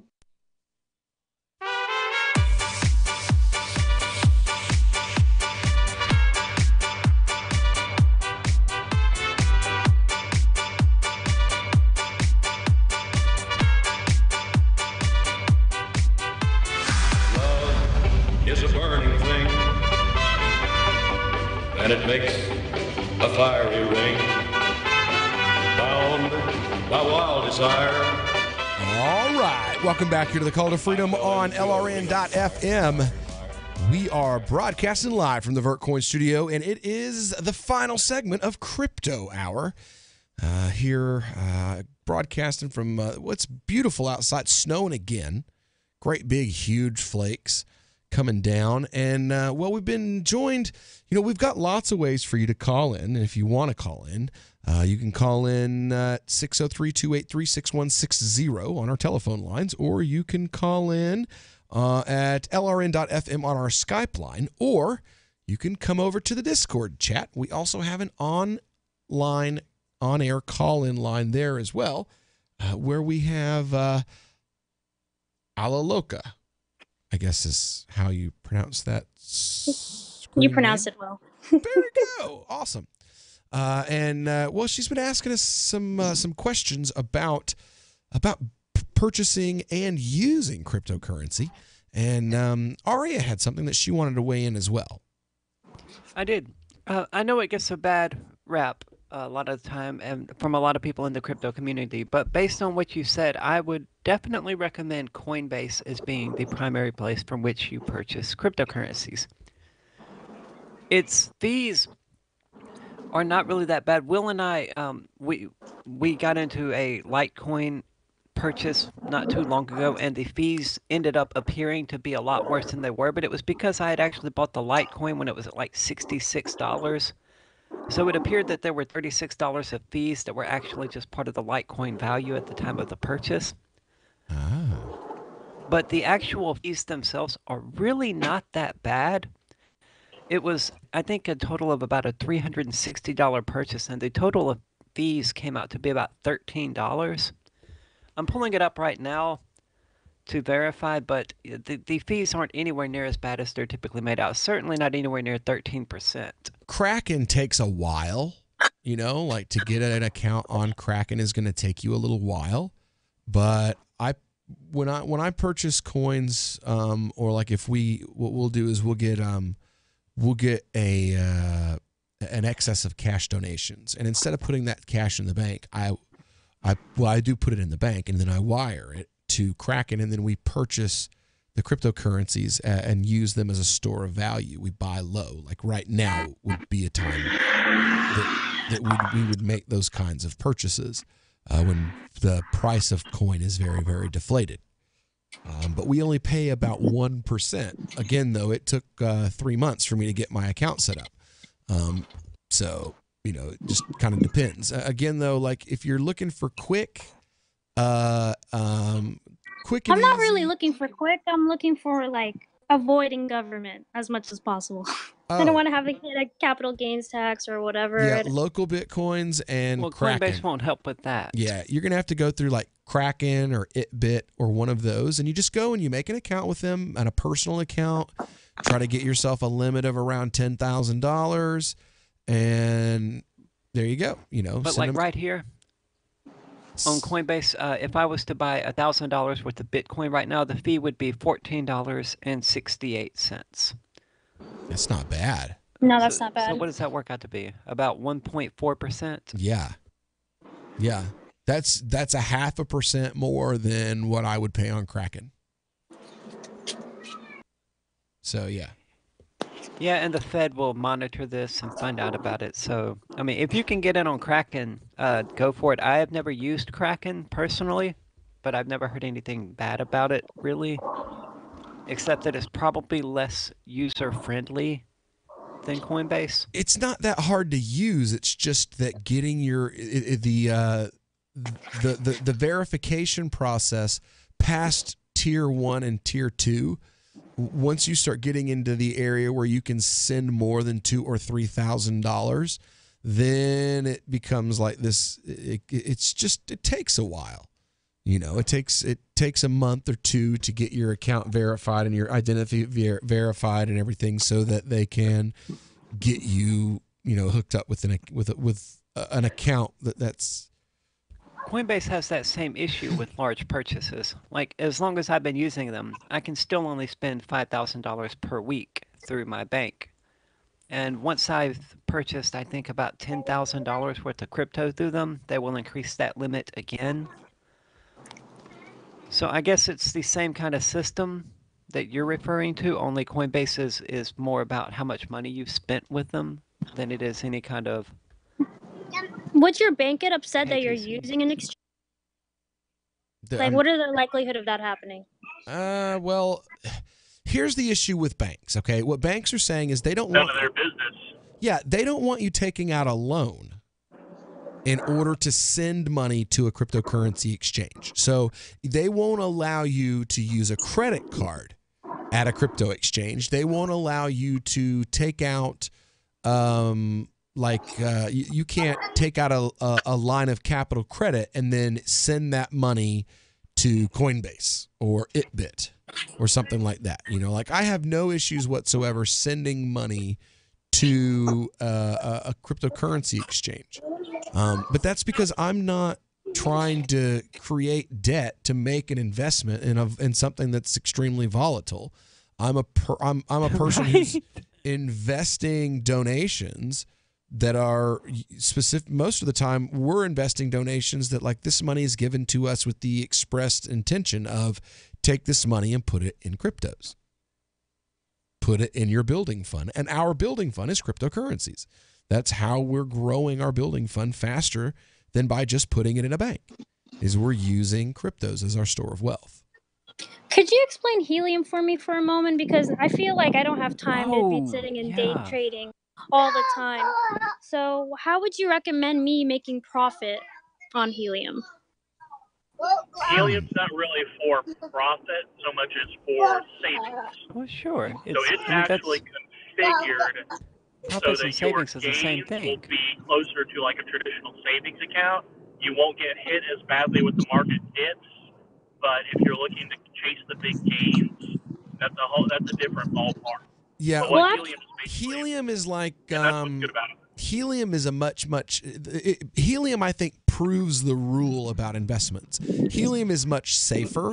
You have the risk of loss is much lower, and the losses themselves are much lower, but the gains are also much lower. So, like, if you bought Bitcoin and it shot up and it shot up to say, for 4,000 and it shot up to 10,000, then that's a major gain. And then it drops, say there's a crash and it drops to 2,000, that's a major loss. Whereas with helium, your gain is instead of making $5,000, you make $200. And then when your neighbor who only bought coin watches his portfolio's value go down by 90%, your helium goes down about 20%. You see what I'm saying? Like the fluctuations in the market for helium for you are not as severe. So would it be worth it to keep my, I don't even know how to word this. I'm trying to avoid it dipping and rising. I just want to keep it and maintain at a certain level. So would you recommend me using helium as the middleman? Well, I would recommend using helium as a savings if you want to use it, because that's really what it's for. You take cryptocurrencies and you put them in there as kind of like a savings account, and they make more money for you, but not a lot. Just a little. $15, $16, $22, $12. I'm not really trying to make a profit. I'm just trying to make sure that I can actually spend my coins, like as if it was just like my regular. For me, I just don't put money in Bitcoin if I don't want to. We're not Bitcoin, but like you know what I mean. Huge fluctuations, If I don't want huge fluctuations, I go with like Digibytes, because as long as I've been watching them, they kind of hang out around 3 and 5 cents. Now, if when Digibytes go up to 6 or 7 cents, that's a huge gain. You make a whole bunch of money, but like right now they're around 3 cents. And I buy Digibytes, and that's what I use when I'm spending, is the Digibytes. So can you explain the process? Okay, I have to buy Bitcoin to buy Digibytes, right? Yes. The best way to do this would be to go to local Bitcoins, get some Bitcoin, go on an exchange, buy some Digibytes, and then use Digibytes as my currency. I'll answer that question when we get back here on the Call to Freedom. The Free State Project has reached its goal of 20,000 liberty lovers who've pledged to move to New Hampshire and get active to achieve liberty in our lifetime. Perhaps you're trying to figure out what part of New Hampshire should be your destination. If so, consider Keene. You'll find more than 150 reasons to move to Keene at move.freekeene.com. Keene is famous for its historic, publicity-generating activism, as well as being the liberty media capital of the world. It's home to freekeene.com, New Hampshire's destination for liberty activism, news, and opinion. For years, we've been compiling over 150 reasons to move to Keene at move.freekeene.com, where you'll learn about some of what's happening here and what makes Keene a great place to live. If you love liberty, you'll probably enjoy anywhere you end up in the Shire. But do your due diligence first. Please visit move.freekeene.com for the full list of over 150 reasons to move to Keene. That's move.freekeene.com. Some of you asked, and now we've delivered. LRN.FM's live Keene, New Hampshire studio shows are now streamed in HD on Twitch. Visit our channel at twitch.lrn.fm and give it a follow. If you have Amazon Prime, you get 1 free subscription on Twitch. If you use it on our channel, Twitch will give LRN.FM a monthly piece of your Prime subscription cost. So please watch, follow, share, and subscribe to twitch.lrn.fm. That's twitch.lrn.fm. Hi, this is Mark Edge of Free Talk Live. Michael W. Dean's book, User's Manual for the Human Experience, changed my life. In a culture that attempts to turn you into a compliant victim, this book gives you implementable steps on everything from how to be aware of your environment, walking down the street, to business, to how to handle a toxic person in your life. If you're a human, you need to read this book at least once. Go to Amazon and get the Kindle version, or paperback, or an audiobook of A User's Manual for the Human Experience. More of the Call to Freedom is coming up next, live after the news on the Liberty Radio Network at LRN.FM. From Keene in the Shire, the Liberty Media capital of the world, this is Daryl W. Perry, host of FPP Radio News for Friday, March 9th, 2018. Silver is trading at $16.40 per ounce. Gold is valued at $1,315 per ounce. Zencash is trading at $25, and the average price of Bitcoin is $8,964. Antiwar.com reports President Trump has announced that an offer conveyed to the United States from North Korea by way of South Korea's visiting delegation, initially speculated to be a proposal for direct talks, is almost beyond that and stands to be one of the most significant diplomatic proposals in decades. The offer was announced publicly by South Korea's national security advisor. North Korea is inviting President Trump to directly meet with Kim Jong-un, with the two talking about North Korea disarming its nuclear program. North Korea added that they would pause nuclear and missile development during the talks. South Korea's delegation of high-ranking officials visiting Pyongyang earlier this week was an historic move. A meeting between Trump and Kim would be far, far more important, which could reasonably be called the biggest diplomatic measure on North Korea since the Korean War. President Trump was calling this Thursday revelation a major announcement, and President Trump says his intention is to meet Kim by May, which would be quite a rapid turnaround for such a high-profile meeting.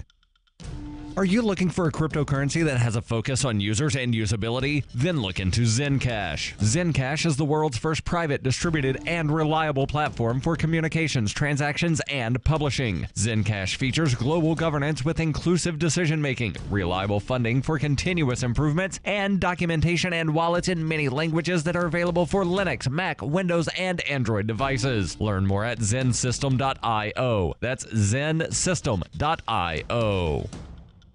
UPI reports an outbreak of salmonella cases in 7 states linked to chicken salad has expanded to include 170 people, according to the Centers for Disease Control and Prevention. An additional 105 people from a total of 6 states fell ill after likely purchasing and consuming contaminated chicken salad before it was recalled. A total of 62 people between the ages of 7 and 89 have been hospitalized, and no deaths have been reported. The CDC said that illnesses that occurred after February 12th might not be reported, as public health agencies receive reports on salmonella illnesses 2 to 4 weeks after the illness starts. For over 40 years, Roberts & Roberts Brokerage has been a trusted source for buying and selling precious metals. Gold, silver, platinum, and palladium. They don't feed the banks. They're Bitcoin preferred and have removed the minimum purchase amount for all orders paid in the digital currency. Call Roberts & Roberts Brokerage today for knowledgeable advice on buying and selling precious metals and a forward-thinking approach to new technologies. 800-874-9760 or visit online at rrbi.co.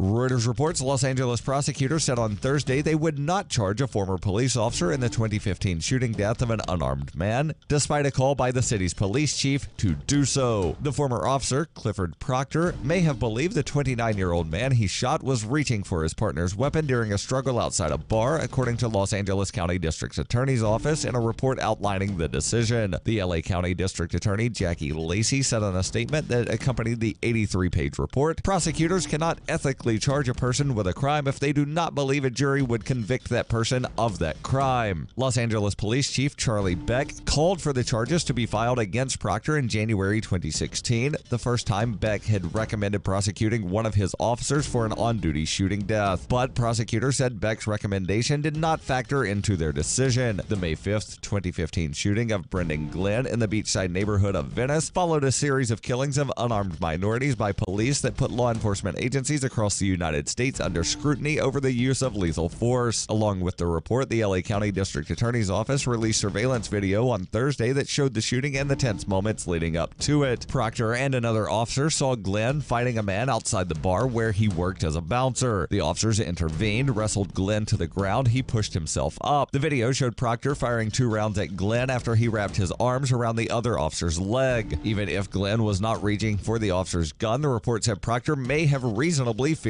that he was. Glenn's family received a $4 million legal settlement in December 2016 from the city over his death. Attorney V. James DeSimone, who represents the Glenn family, said in a phone interview, "If an officer can't be prosecuted in this case, when will the district attorney in Los Angeles prosecute the police?" This has been FPP Radio News, online at fppradio.com. months after identifying the elusive Higgs boson particle, scientists at CERN in Geneva, Switzerland have announced that they've completely run out of things to do with their Large Hadron Collider. We've tried some time travel stuff, but it doesn't really work. Black holes, but we already know like a ton about those. Last week, we threw a bird in there. Honestly, we thought it would take way longer to find the Higgs boson. Director General of CERN, Rolf Dieter Hauer, told reporters that while they, quote, might be able to figure out some more about quarks or something, for the most part, his team has spent much of the past year throwing pennies into the machine and turning it on to see if the pennies come out smushed. We might just start building a larger hadron collider. Yeah, maybe a bigger collider for smaller hadrons or something. I don't know. CERN has announced on their website that if anyone out there has any fun ideas for experiments, you can email them to ideas@largehadroncollider.com. This is the Onion News Network. You are listening to the Call to Freedom on LRN.FM. आप सुन रहे हैं स्वतंत्रता की पुकार सिर्फ और सिर्फ LRN.FM पे।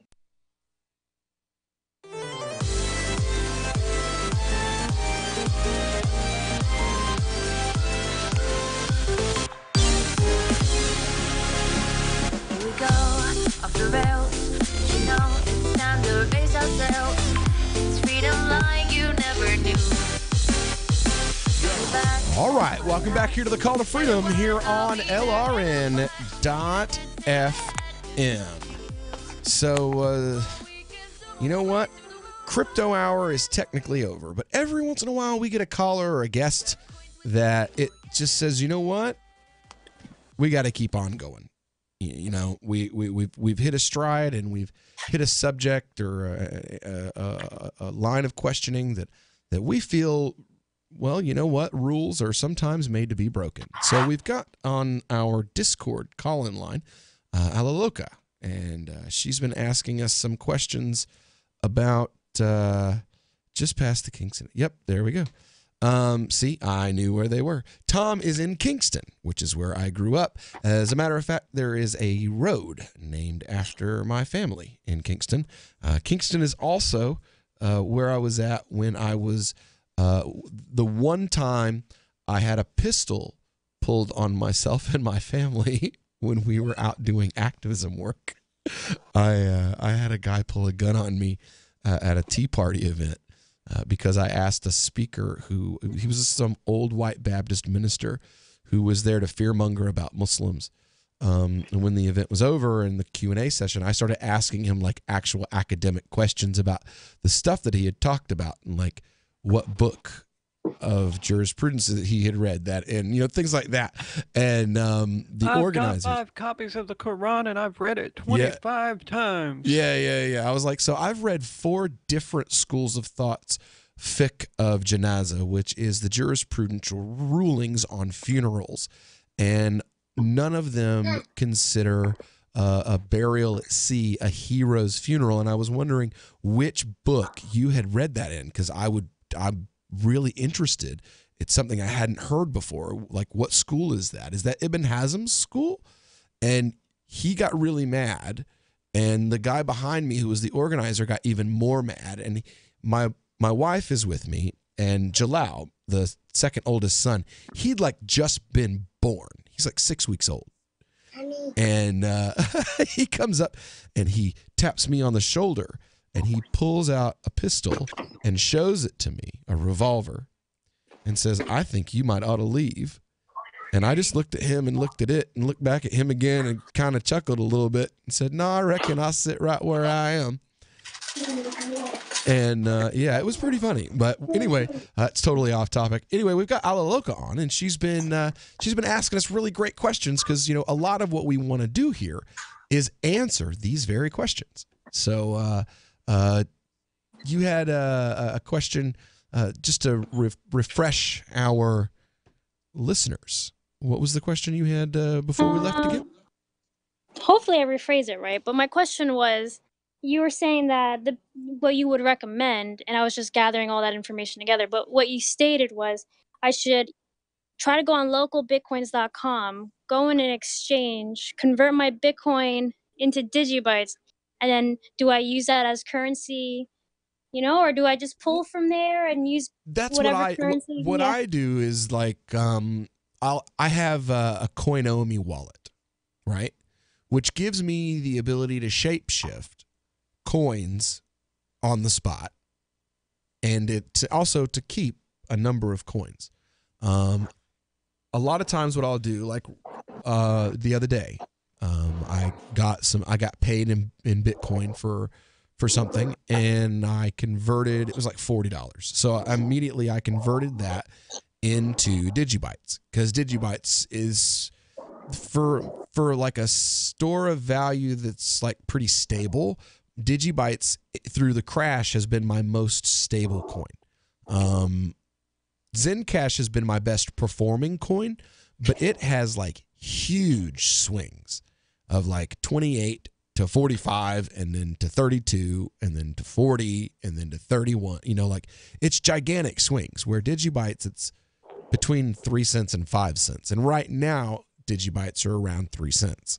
So what I usually do is I just wait for Digibytes to hit 3 cents, put whatever I'm putting into Digibytes, and then when I want to go to Save It Purse has a shapeshift built in.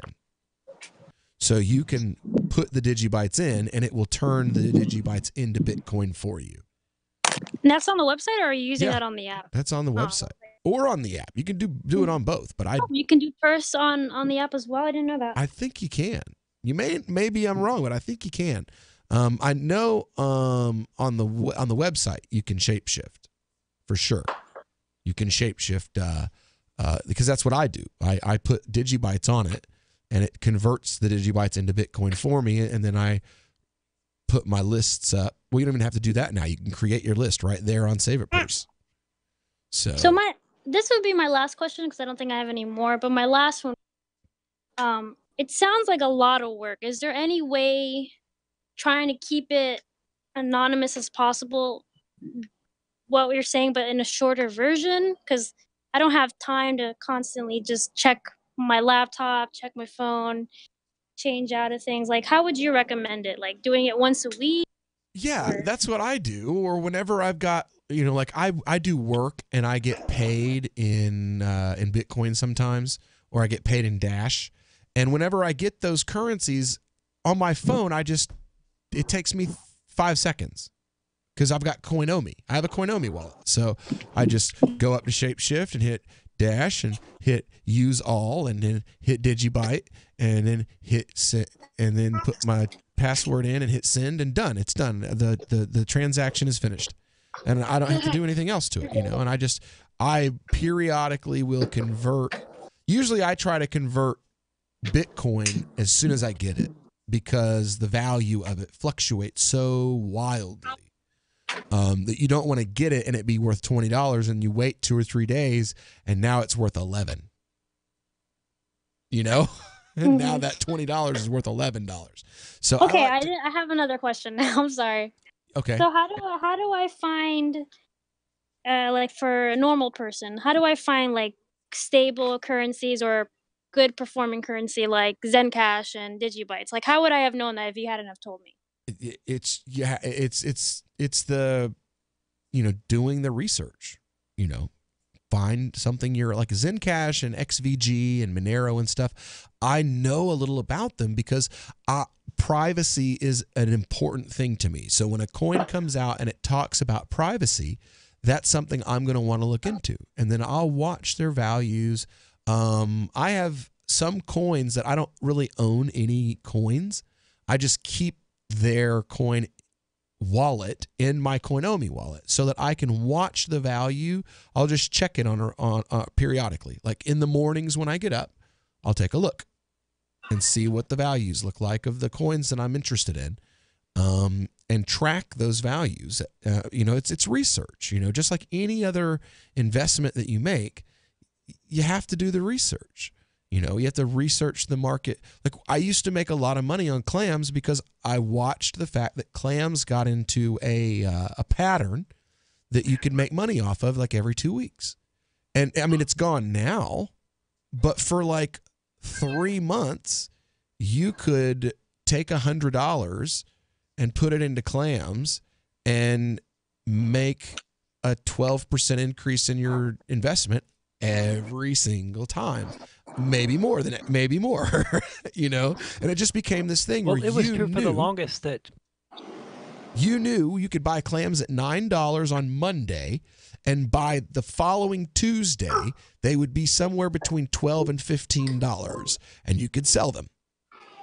And it just happened over and over and over again. And then they would drop. They would stay there between 3 and 5 days, and then it would drop. And then it would bottom out around 9, and then you buy back in. And you could literally just, like this pattern that set up, and you could make money. But that took me watching clams for a while to notice that pattern starting and then go, okay, this is happening. And then the last time the pattern happened, you don't know it's the last time. And I lost a little bit of money. But you have to look at it and go, okay, so. Are you sick of government lackeys who say you didn't build that? Are you tired of elitists who think you need a government permission slip for everything? Everything you do is an A to B conversation, and the government should see their way out of it. Create true free markets by adopting the BIPCOT No Government License. The BIPCOT No Gov license allows use or modification of any product, service, or software except by governments or government agents. Go to BIPCOT.org. That's Bravo, India, Papa, Charlie, Oscar, Tango.org. This is Michael Dean from the Freedom Fiends. I've run websites since 1996 and have used over a dozen web hosts in that time. AgristHosting.com is the only one that hasn't broken my heart. Agrist Hosting's uptime and service is stellar, and their DDoS mitigation is the best I've seen. That's important because if you tell the truth in this world, you'll ruffle feathers. And some people will try dirty tricks to silence your voice. No matter what the haters hit us with, Agrist Hosting keeps our websites online. If you have a mission-critical commercial presence or a world-changing activism site, you cannot tolerate any skullduggery. So go with agristhosting.com. Have a WordPress or blog site, but you're not satisfied with performance or uptime? Or just want raw hosting? Want to pay with Bitcoin? Agrist Hosting specializes in high-performance hosting with personalized service. Go to agristhosting.com and click on the button that says Get Hosted. That's agristhosting.com. Did you know you can listen to LRN.FM via our free-to-air satellite channels? We have channels over nearly all of North America and much of Africa. All you need is an affordable receiver and a dish as small as 30 inches. There are no monthly fees. Learn more at sat.lrn.fm. Plus, if you are a broadcaster or want to be one, this is a good delivery method for our content. See our coverage maps and get details at sat.lrn.fm. That's sat.lrn.fm. sat.lrn.fm. Radio is the most personal of mediums. I exist right now in your head. If you listen to Free Talk Live regularly, you know me. Free Talk Live is on more than 160 radio stations around the U.S. and has been downloaded on every continent around the world. Hundreds of thousands of listeners with ad packages from $600 a month to $6,000 a month. Imagine what we can do for your business, project, website, or idea. Email me, mark@freetalklive.com. Here's a chance to do a little activism while you're cruising Facebook, Twitter, or Google+. Between the LOL cats, the recipes, the hot girls, and the inspirational sunrise memes, Free Talk Live's posts pass by your newsfeed. Like them, comment. It gives us more exposure. If you don't see our posts, click like at facebook.freetalklive.com and then hover over it to click Get Notifications. It's an easy way to spread the ideas of liberty a bit further. I know you're busy, but you can spare that 1/10 of a calorie it takes to click on something. facebook.freetalklive.com. Is spreading the message of liberty, cryptocurrency, and peace around the globe worth $2 per month to you? As you may already know, in addition to our internet feed, LRN.FM broadcasts on free-to-air satellite across North and Central America, as well as Sub-Saharan Africa. And we've been available on satellite for free 24/7 since 2010. The LRN.FM free-to-air satellite signal is reaching some of the most oppressive regimes in the world, and there's no doubt our ideas are making an impact. You can learn more about the channel's impact by watching the 3-minute video at fund.lrn.fm.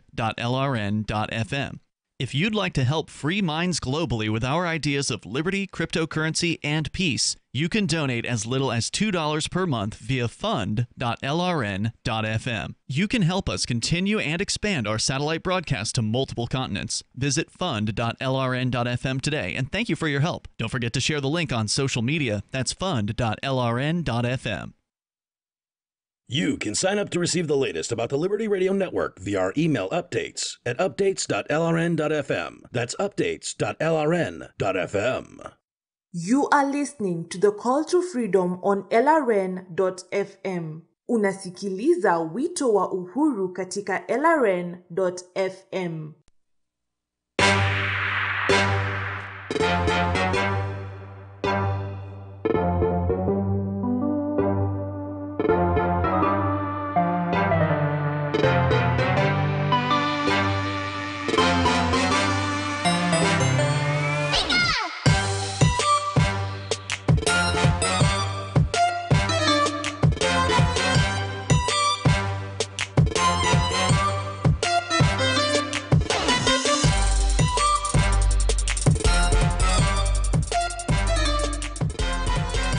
All right, welcome back here to the Call to Freedom on LRN.FM.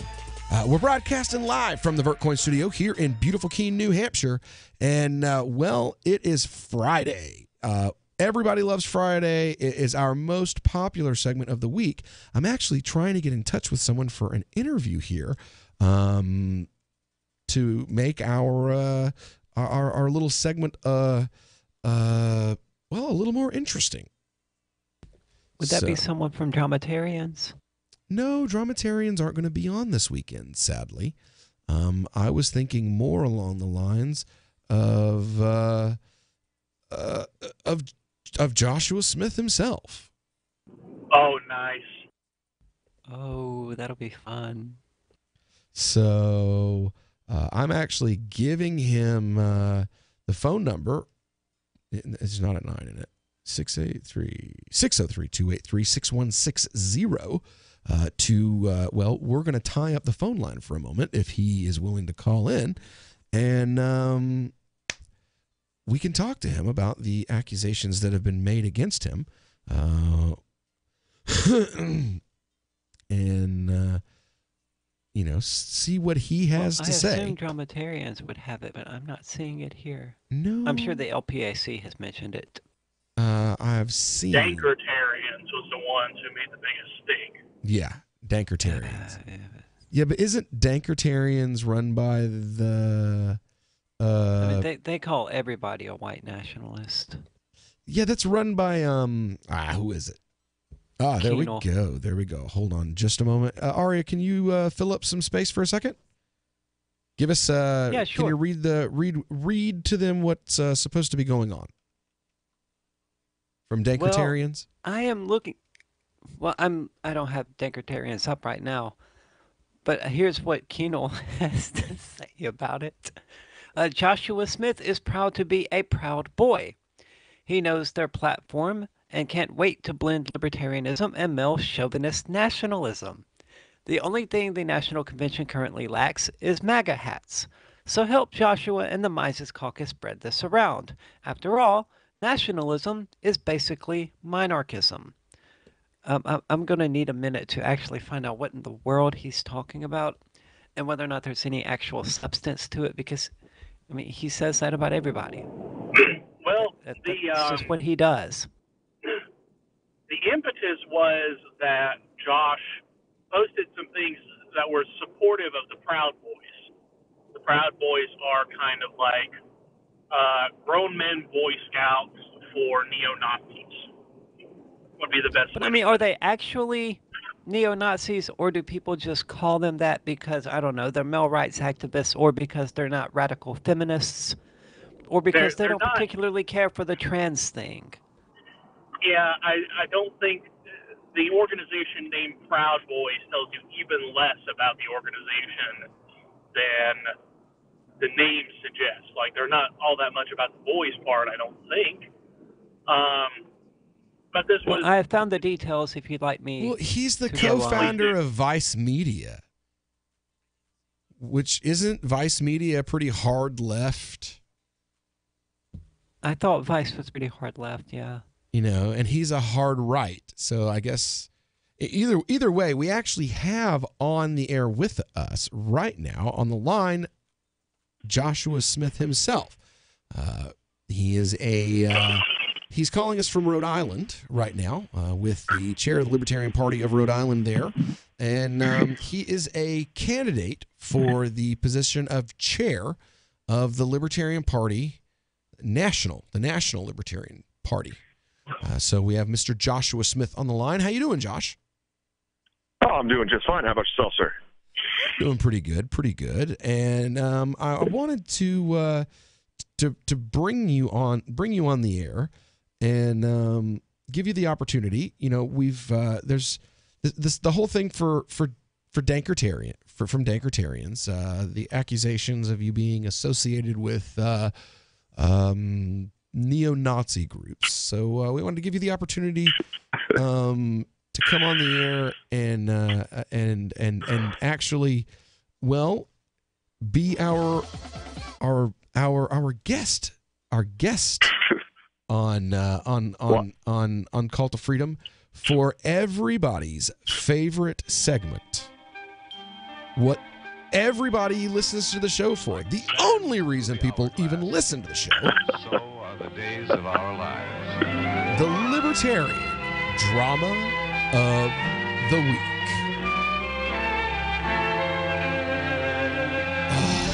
This is MacDonald Good Carey. God. And these What are the are days of our crybabies lives. crying about this week? Well, they're crying about Josh, it would seem. So we wanted to give Josh the opportunity to come on and tell us. What's going on, Josh? Hey, how's it going? Well, listen, I'm running for chair of the Libertarian National Committee. Obviously, I'm going to get some flack from people who don't like me. The big issue here is that I founded Dankertarians with the people who currently run Dankertarians and 3 other people. And, we had a big falling out several months back, and we started Think Liberty. Well, they haven't liked us for quite a long time. They've always tried to stir up some kind of drama with us as much as possible. Now 7 that I months have a ago was platform, about the time that Keno jumped the shark and went full. Yes. Yeah, that's what happened. See, he originally he decided he was a mutualist. That's fine. We don't mind. We don't discriminate as long as you're voluntary. We're cool with it. And but then he started putting out memes of Larry Sharp saying rent is theft in quotes, and attacking our allies and stuff like that. And so it got to a point where we finally just walked away, and he wasn't happy with it, and he tried to make up all kinds of stories about us, and he continues to try and make up stories about me today. So a long time ago, I didn't like Augustus Invictus and Ryan Ramsey, and I'm still not a fan of Augustus Invictus, but I've met Ryan Ramsey. I talked to him. I went to the Libertarian Party of Florida. What's that? So did we. We've had him on the We're air. not the biggest fans of Augustus either. Yeah. So, that's great. He left the party, more power to him. That's great. We're all happy for it. But Ryan Ramsey is still a member of the Libertarian Party of Florida.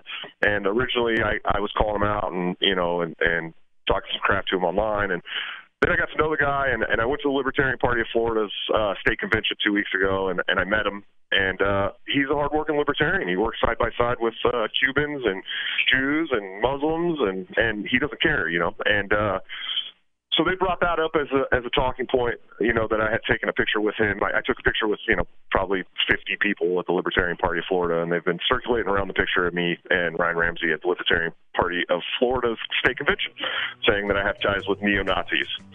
Well, they started arguing about the American Guard, which Ryan Ramsey is a part of. All right, and, hold on just a second. Hold on just a moment. Now, we'll be right back here on the Call to Freedom with more from Joshua Smith in this week's Libertarian Drama of the Week. I always dreamed of providing the nation with concise recaps of the week's events. One fateful summer in 1934, legendary onion mogul T. Herman Zwiebel was passing through our town to acquire an oil derrick when he overheard me calling in the oxen in my breathy baritone and offered me the opportunity of a lifetime. Yes, from the turbulent war times of the 1940s. The Onion welcomes the majestic Axis armies as conquering heroes. To the free-spirited 60s. And remember, there's nothing more cosmic than keeping your house insulated with Thermoflake brand asbestos. I can truly say I've been here for the turning of the ages. But now, viewers, my beautiful 19-year-old wife and I will take our much-deserved retirement to my Genevan chateau. I wish all of my detractors empty, destitute lives. And for my allies, I hope for all the pleasures availed by heaven. So, finally, let me say one last time, for more, keep checking theonion.com. This is the Onion News Network. This Your Family Today tip is brought to you by Nestle Toll House Morsels, helping you create special moments and memories your family will cherish forever. Visit us at tollhouse.com. You may bake for birthdays and holidays, but why stop there? Sweeten up the rest of the year by designating monthly dessert days. Treat your family to one of their favorites or surprise them with something new. Either way, you'll create a tradition everyone will love. For more tips like these, visit us at parenthood.com/yourfamilytoday. Since time began, tyrants have taken aim at personal liberties. Now there's a movie that aims back. The government has no more right to tell us what to put in our bodies than they have to take our guns or tell us what books we can read. 6 drug police were eaten by bears while raiding a marijuana farm. On your knees, you dirty hippies! Jesus. On your knees! What's the problem, officer? Today, many cops who enforce pot laws do so only because it provides them with cushy jobs, good benefits, and a chance to push people around. I was an undercover narcotics officer. The drug war is nothing but a farce. The Second Amendment says you gotta keep you and your gat intact. Guns and Weed, The Road to Freedom. A film by Michael W. Dean and Nima Vadadi. DVD available now at gunsandweed.com or on Amazon. That's gunsandweed.com. Makes the perfect gift. Remember, that's gunsandweed.com.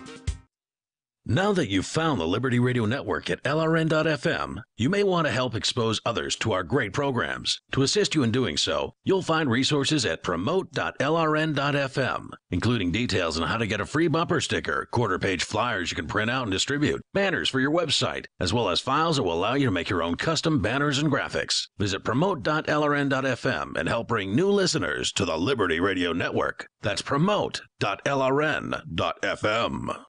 Excuse me, is this where I get a license to start a new business? I wouldn't be hasty. You have to get a license to go out of business, too, you know. Oh, well, look, I've invented this little anti-gravity machine, see? Oh, is that why you're walking 2 inches above the floor? Oh, yes, it's very comfortable. It saves on shoe leather. Yeah, well, you have to fill out these forms and report to the Human Services Department of Manpower Orientation and register with the Fair Employment Practice Commission, the Wage and Hour Division of the Employment Standards Administration, the State Sales and Income Tax Division, the Internal Revenue Service, and the Social Security Administration of the Department of Health, Education, and Welfare, and, of course, OSHA. OSHA? I thought that was a little town in Wisconsin. You'll find out. Say, floating around like that could be dangerous. Have you checked with the Consumer Product Safety Commission? Well, not yet. Come to think of it, you actually are flying, aren't you? Look, you need to go over to the Federal Aviation Administration and the Transportation... It's very hard to get anything done these days if you're in business, but free enterprise built this country. Think what could happen if we don't keep it free. A public service of this station and the Center for the Defense of Free Enterprise, Bellevue, Washington. We just can't have people floating about unregulated, you know. What's up next? Visit the Liberty Radio Network program guide to find out at shows.lrn.fm. That's shows.lrn.fm. You are listening to the Call to Freedom. Live on LRN.fm. تستمعون إلى نداء للحرية مباشرة على LRN.fm.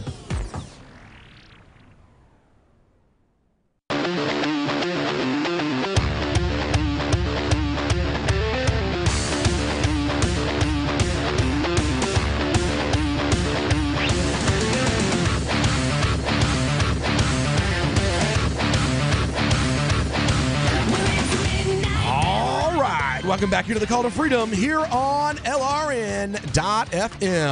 We're broadcasting live from the VertCoin studio right here in beautiful Keene, New Hampshire. And because it's a Friday night live edition, that means it is time for our Libertarian Drama of the Week, our most popular segment.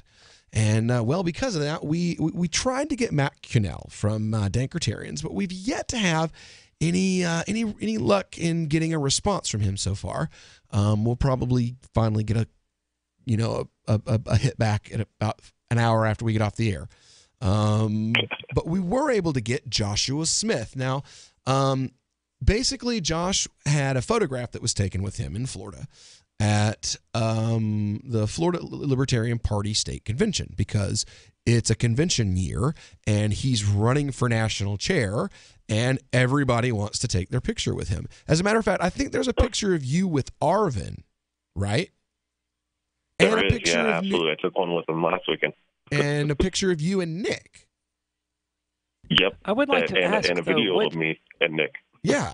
So, like, does that mean Nick and Arvin also are supporters of Proud Boys? And, like, what is this, like, 6 degrees of separation? Like, if somebody takes a picture with you at a convention, like, you're there to that's what you're there to do. Yeah, absolutely. Right.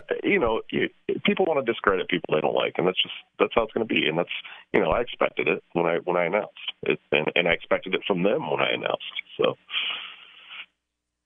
it's yeah. I mean, I would like to ask, what is your connection? Process for them. What's that?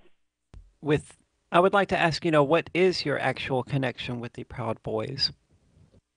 I have no connection with the Proud Boys whatsoever. None. I don't even know anything about their organization at all. So I do have one friend that is a member of the American Guard. He's a black guy and a gay guy. He's a chapter president for North Carolina. And so when they started telling me that I was a neo-Nazi and that I supported American Guard, I tagged him in. His name's Hussein Hill. He goes by the Infidel Rebel.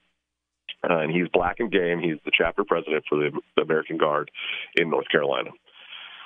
And so I tagged him in. He just so happens to be also a member of the Proud Boys. I had no idea. I didn't know. I don't really know him that well. I just tagged him in when they started saying that, American Guard was a neo-Nazi organization, because I figured maybe he could clear that up for them.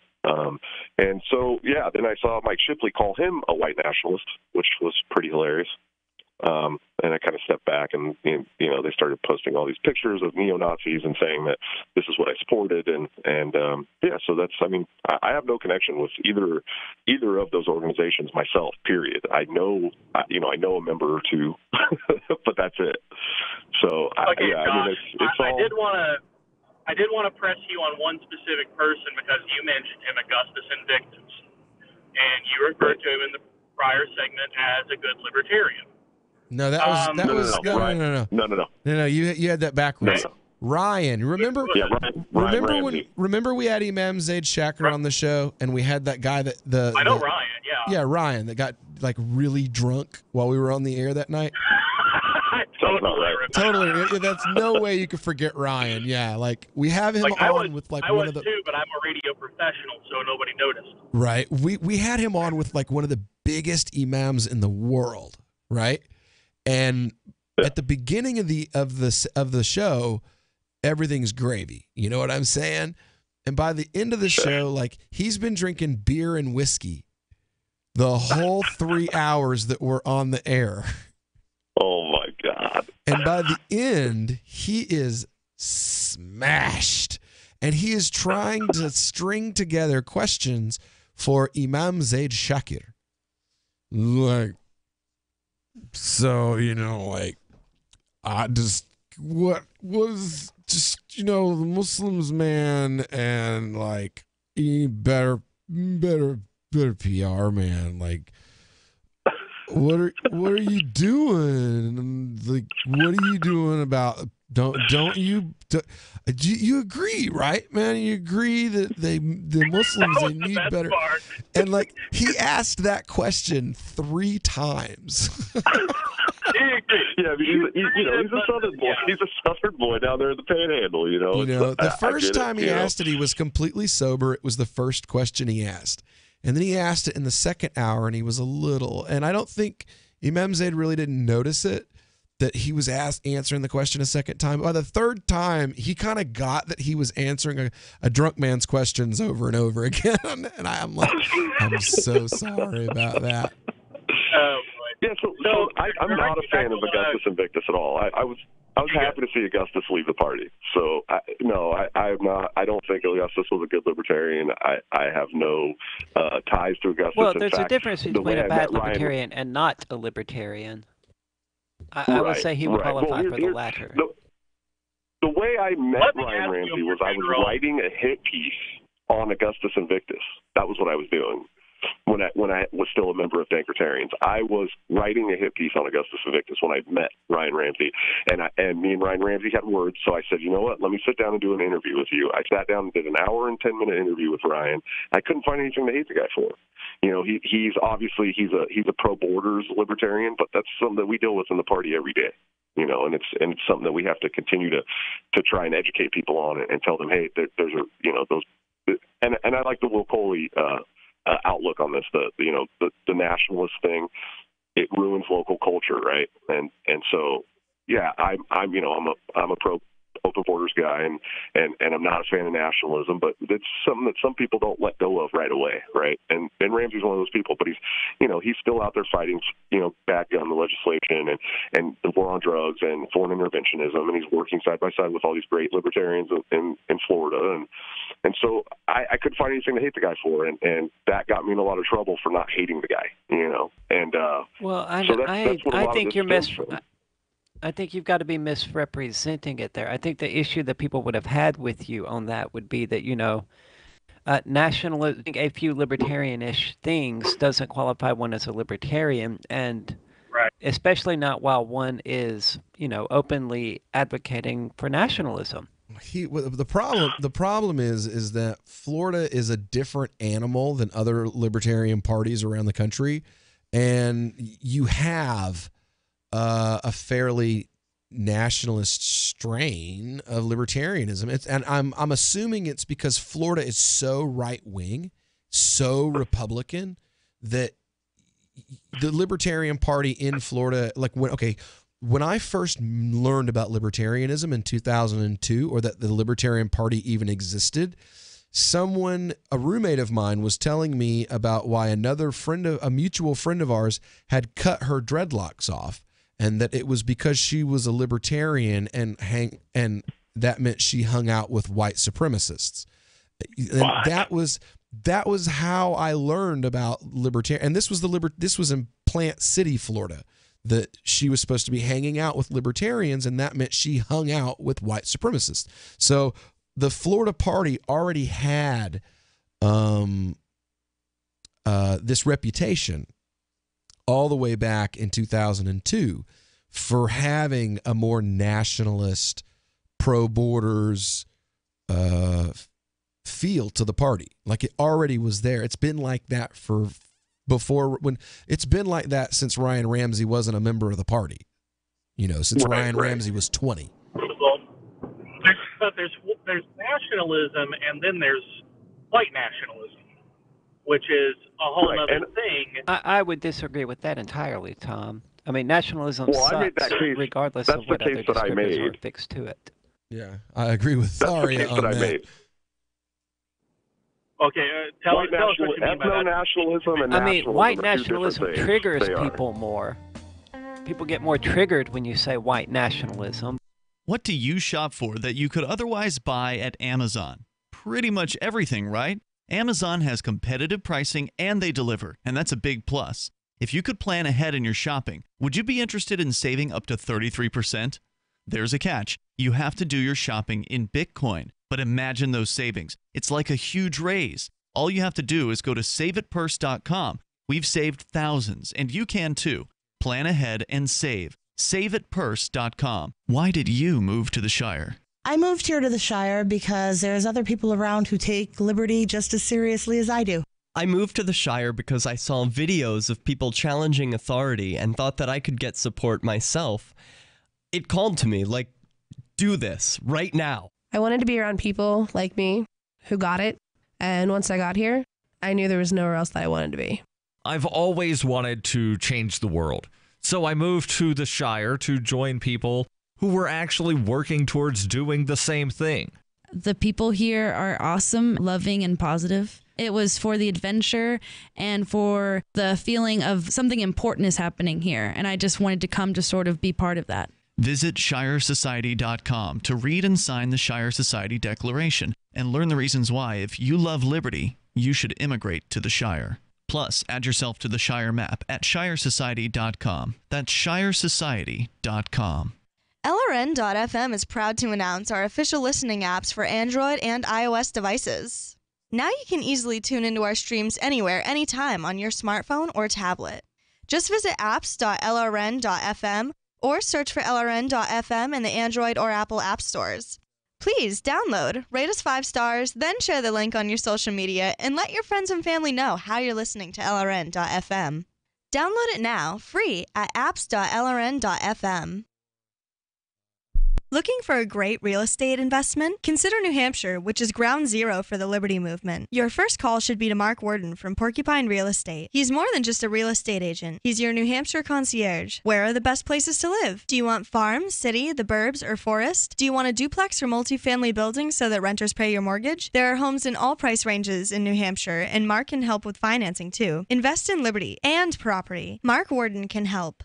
PorcupineRealEstate.com. There are lots of ways to listen to Free Talk Live. Our podcast has been around since podcasts began, and now the FTL feed is loaded with content besides our full show archives. Did you know that we make it easy for you to customize your podcast subscriptions? We have different feeds, one that includes only our full shows, one with just the Daily Digest, and one with just the Edgington Post. You decide what you listen to. It's quick and easy to customize your feeds at feeds.freetalklive.com. That's feeds.freetalklive.com. So the protection of life, liberty, and property is what the Free State Project is all about. But it's an effort to move 20,000 people who understand. It's about demonstrating to the entire country that, yeah, we can have a free market, a truly free market. Making it just a freer, great place to live. It's the world's largest voluntarist libertarian community, and it's only getting bigger. That's amazing, to be able to move to a place where other people passionately believe in being free and independent. What the Free State Project is managing to do, though, is to put their money where their mouth is. It's physically getting up across the country and saying, let's go someplace and let's demonstrate the power of these ideas. There's a lot of kind of philosophy that surrounds liberty. There's a lot of thinking about it and talking about it. But here in New Hampshire, people are doing it. 101 Reasons Liberty Lives in New Hampshire, a documentary by Free State Project Early Movers. Watch it free at 101reasonsfilm.com. 101reasonsfilm.com. If you enjoy LRN.FM, please contribute to your favorite shows via their websites and become an amplifier at amp.lrn.fm. That's amp.lrn.fm. This is Angel Clark, and you're listening to The Call to Freedom on LRN.fm.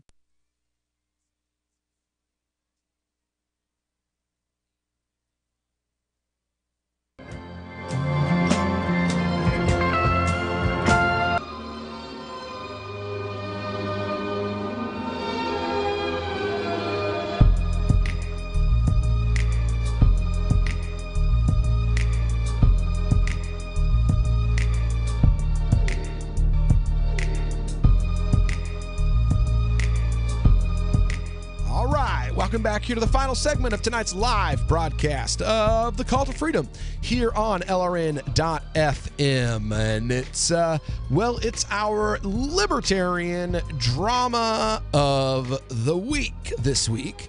And we've got with us on the line, we've got Joshua Smith, who is he's a candidate for the Libertarian Party national chair position, running against...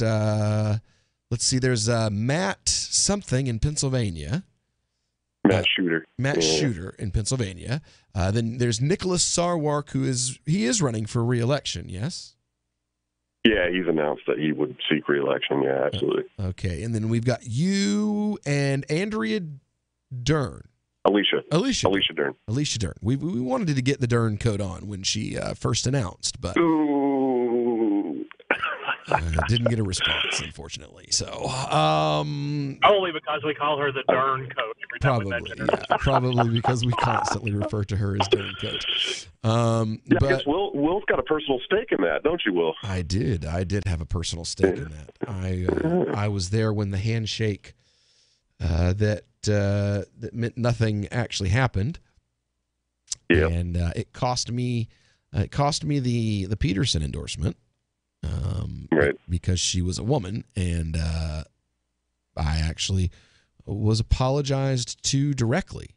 Austin Peterson came to me and apologized to me, like shook my hand and apologized and said, I put the wrong things first and I shouldn't have done that, and I'm sorry. And you were the other person we were going to go with, and we should have done that. Should have, yeah, absolutely. I was like, wow, thank you. That's really nice. Let's see here. Classical liberals in the LP who still believe in a nation. Let's see here. So let's just get one real quick, straight up answer from Josh. Do you believe that libertarianism and white nationalism are compatible? No, absolutely not. Boom. Okay, we're done. Would you say that libertarianism and any form of nationalism are compatible? I believe that classical liberals have a mild form of nationalism because they still believe in a nation I like state, that you and didn't some of get them that are one as still- straight of an answer as you did Tom. So let me ask again. Do you believe that nationalism and libertarianism are compatible? I don't. That's a loaded question, isn't it? Don't you think it's a loaded question? Like, So how come you can answer Tom's directly? directly? Right? No, because a minute ago you said that you agreed that, white nationalism isn't any worse than any other form of nationalism.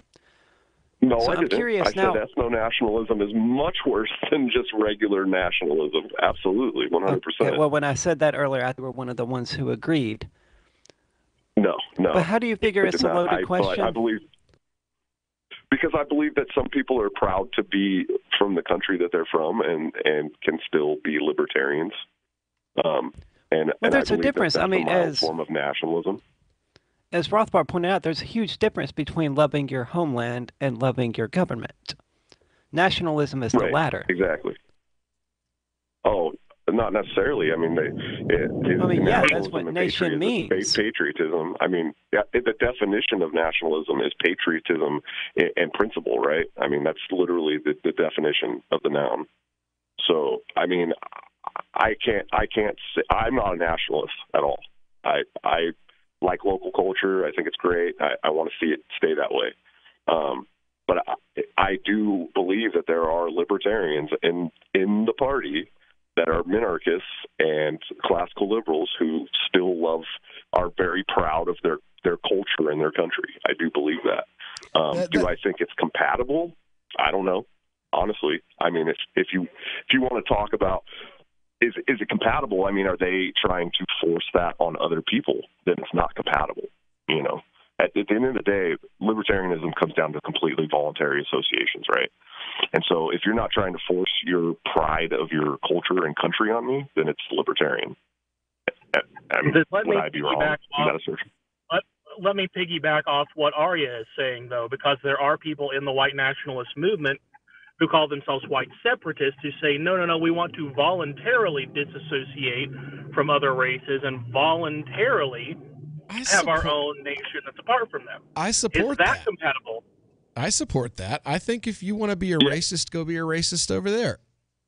On their private property? On their own private property, absolutely. What's wrong with? I think that's awesome. If you want to have a multicultural, egalitarian society, then we can all be here and not be assholes together. And you want to be a racist prick, then go be racist over there. Move to Wyoming. Yeah, go away, right? That's for real. Just move to Wyoming. Go there. But what if there are people in Wyoming that don't want to be in a nationalist semi-nation?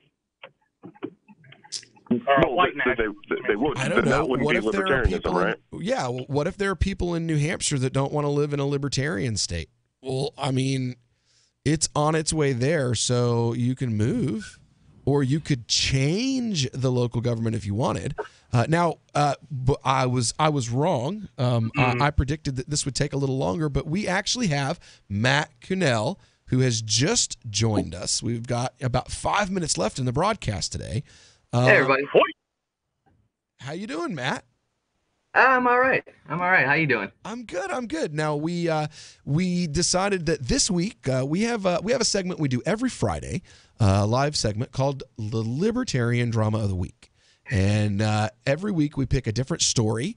Last week it was Adam Kokesh and the 9-year-old delegate and the threatened legal action. This week it's the Dankertarians and Joshua Smith story. So on the phone, we've got Joshua Smith for LNC. And now here on our Hangout, we've got Matt Cannell from Dankertarians. So Aria, you were hoping to get this put together. I'm going to turn it over to you. All right. So Matt, can you tell us where these accusations against Joshua Smith are coming from and what the accusations are exactly? Because I looked on the Dankertarians Facebook page and it wasn't really very clear. Well, I think it stemmed from the Florida National Convention or Florida State Convention for the Libertarian Party, where Joshua was taking pictures with Ryan Ramsey, and it called into question some of his associations.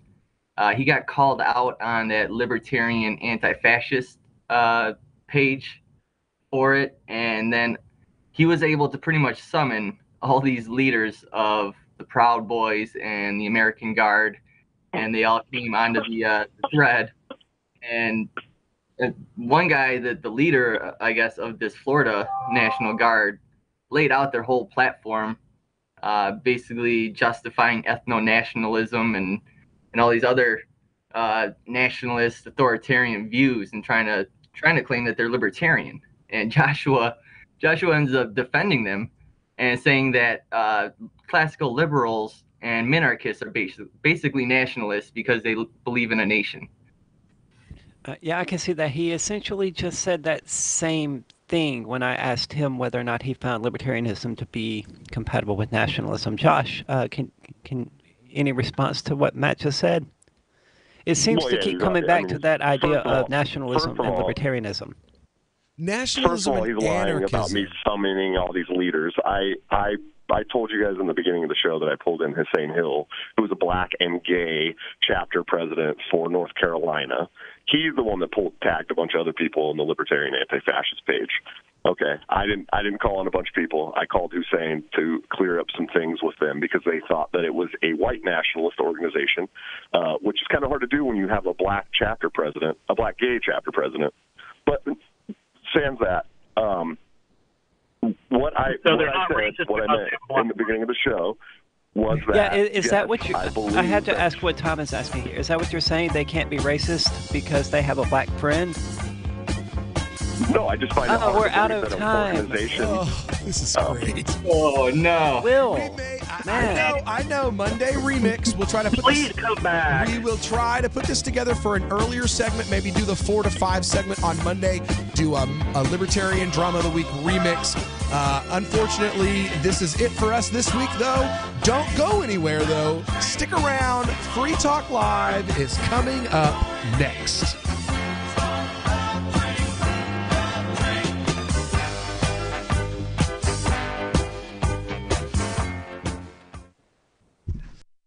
Do you know the difference between erudite and pedantic? If you do, you're probably pedantic. But seriously, a surprising number of erudite people mispronounce erudite, which has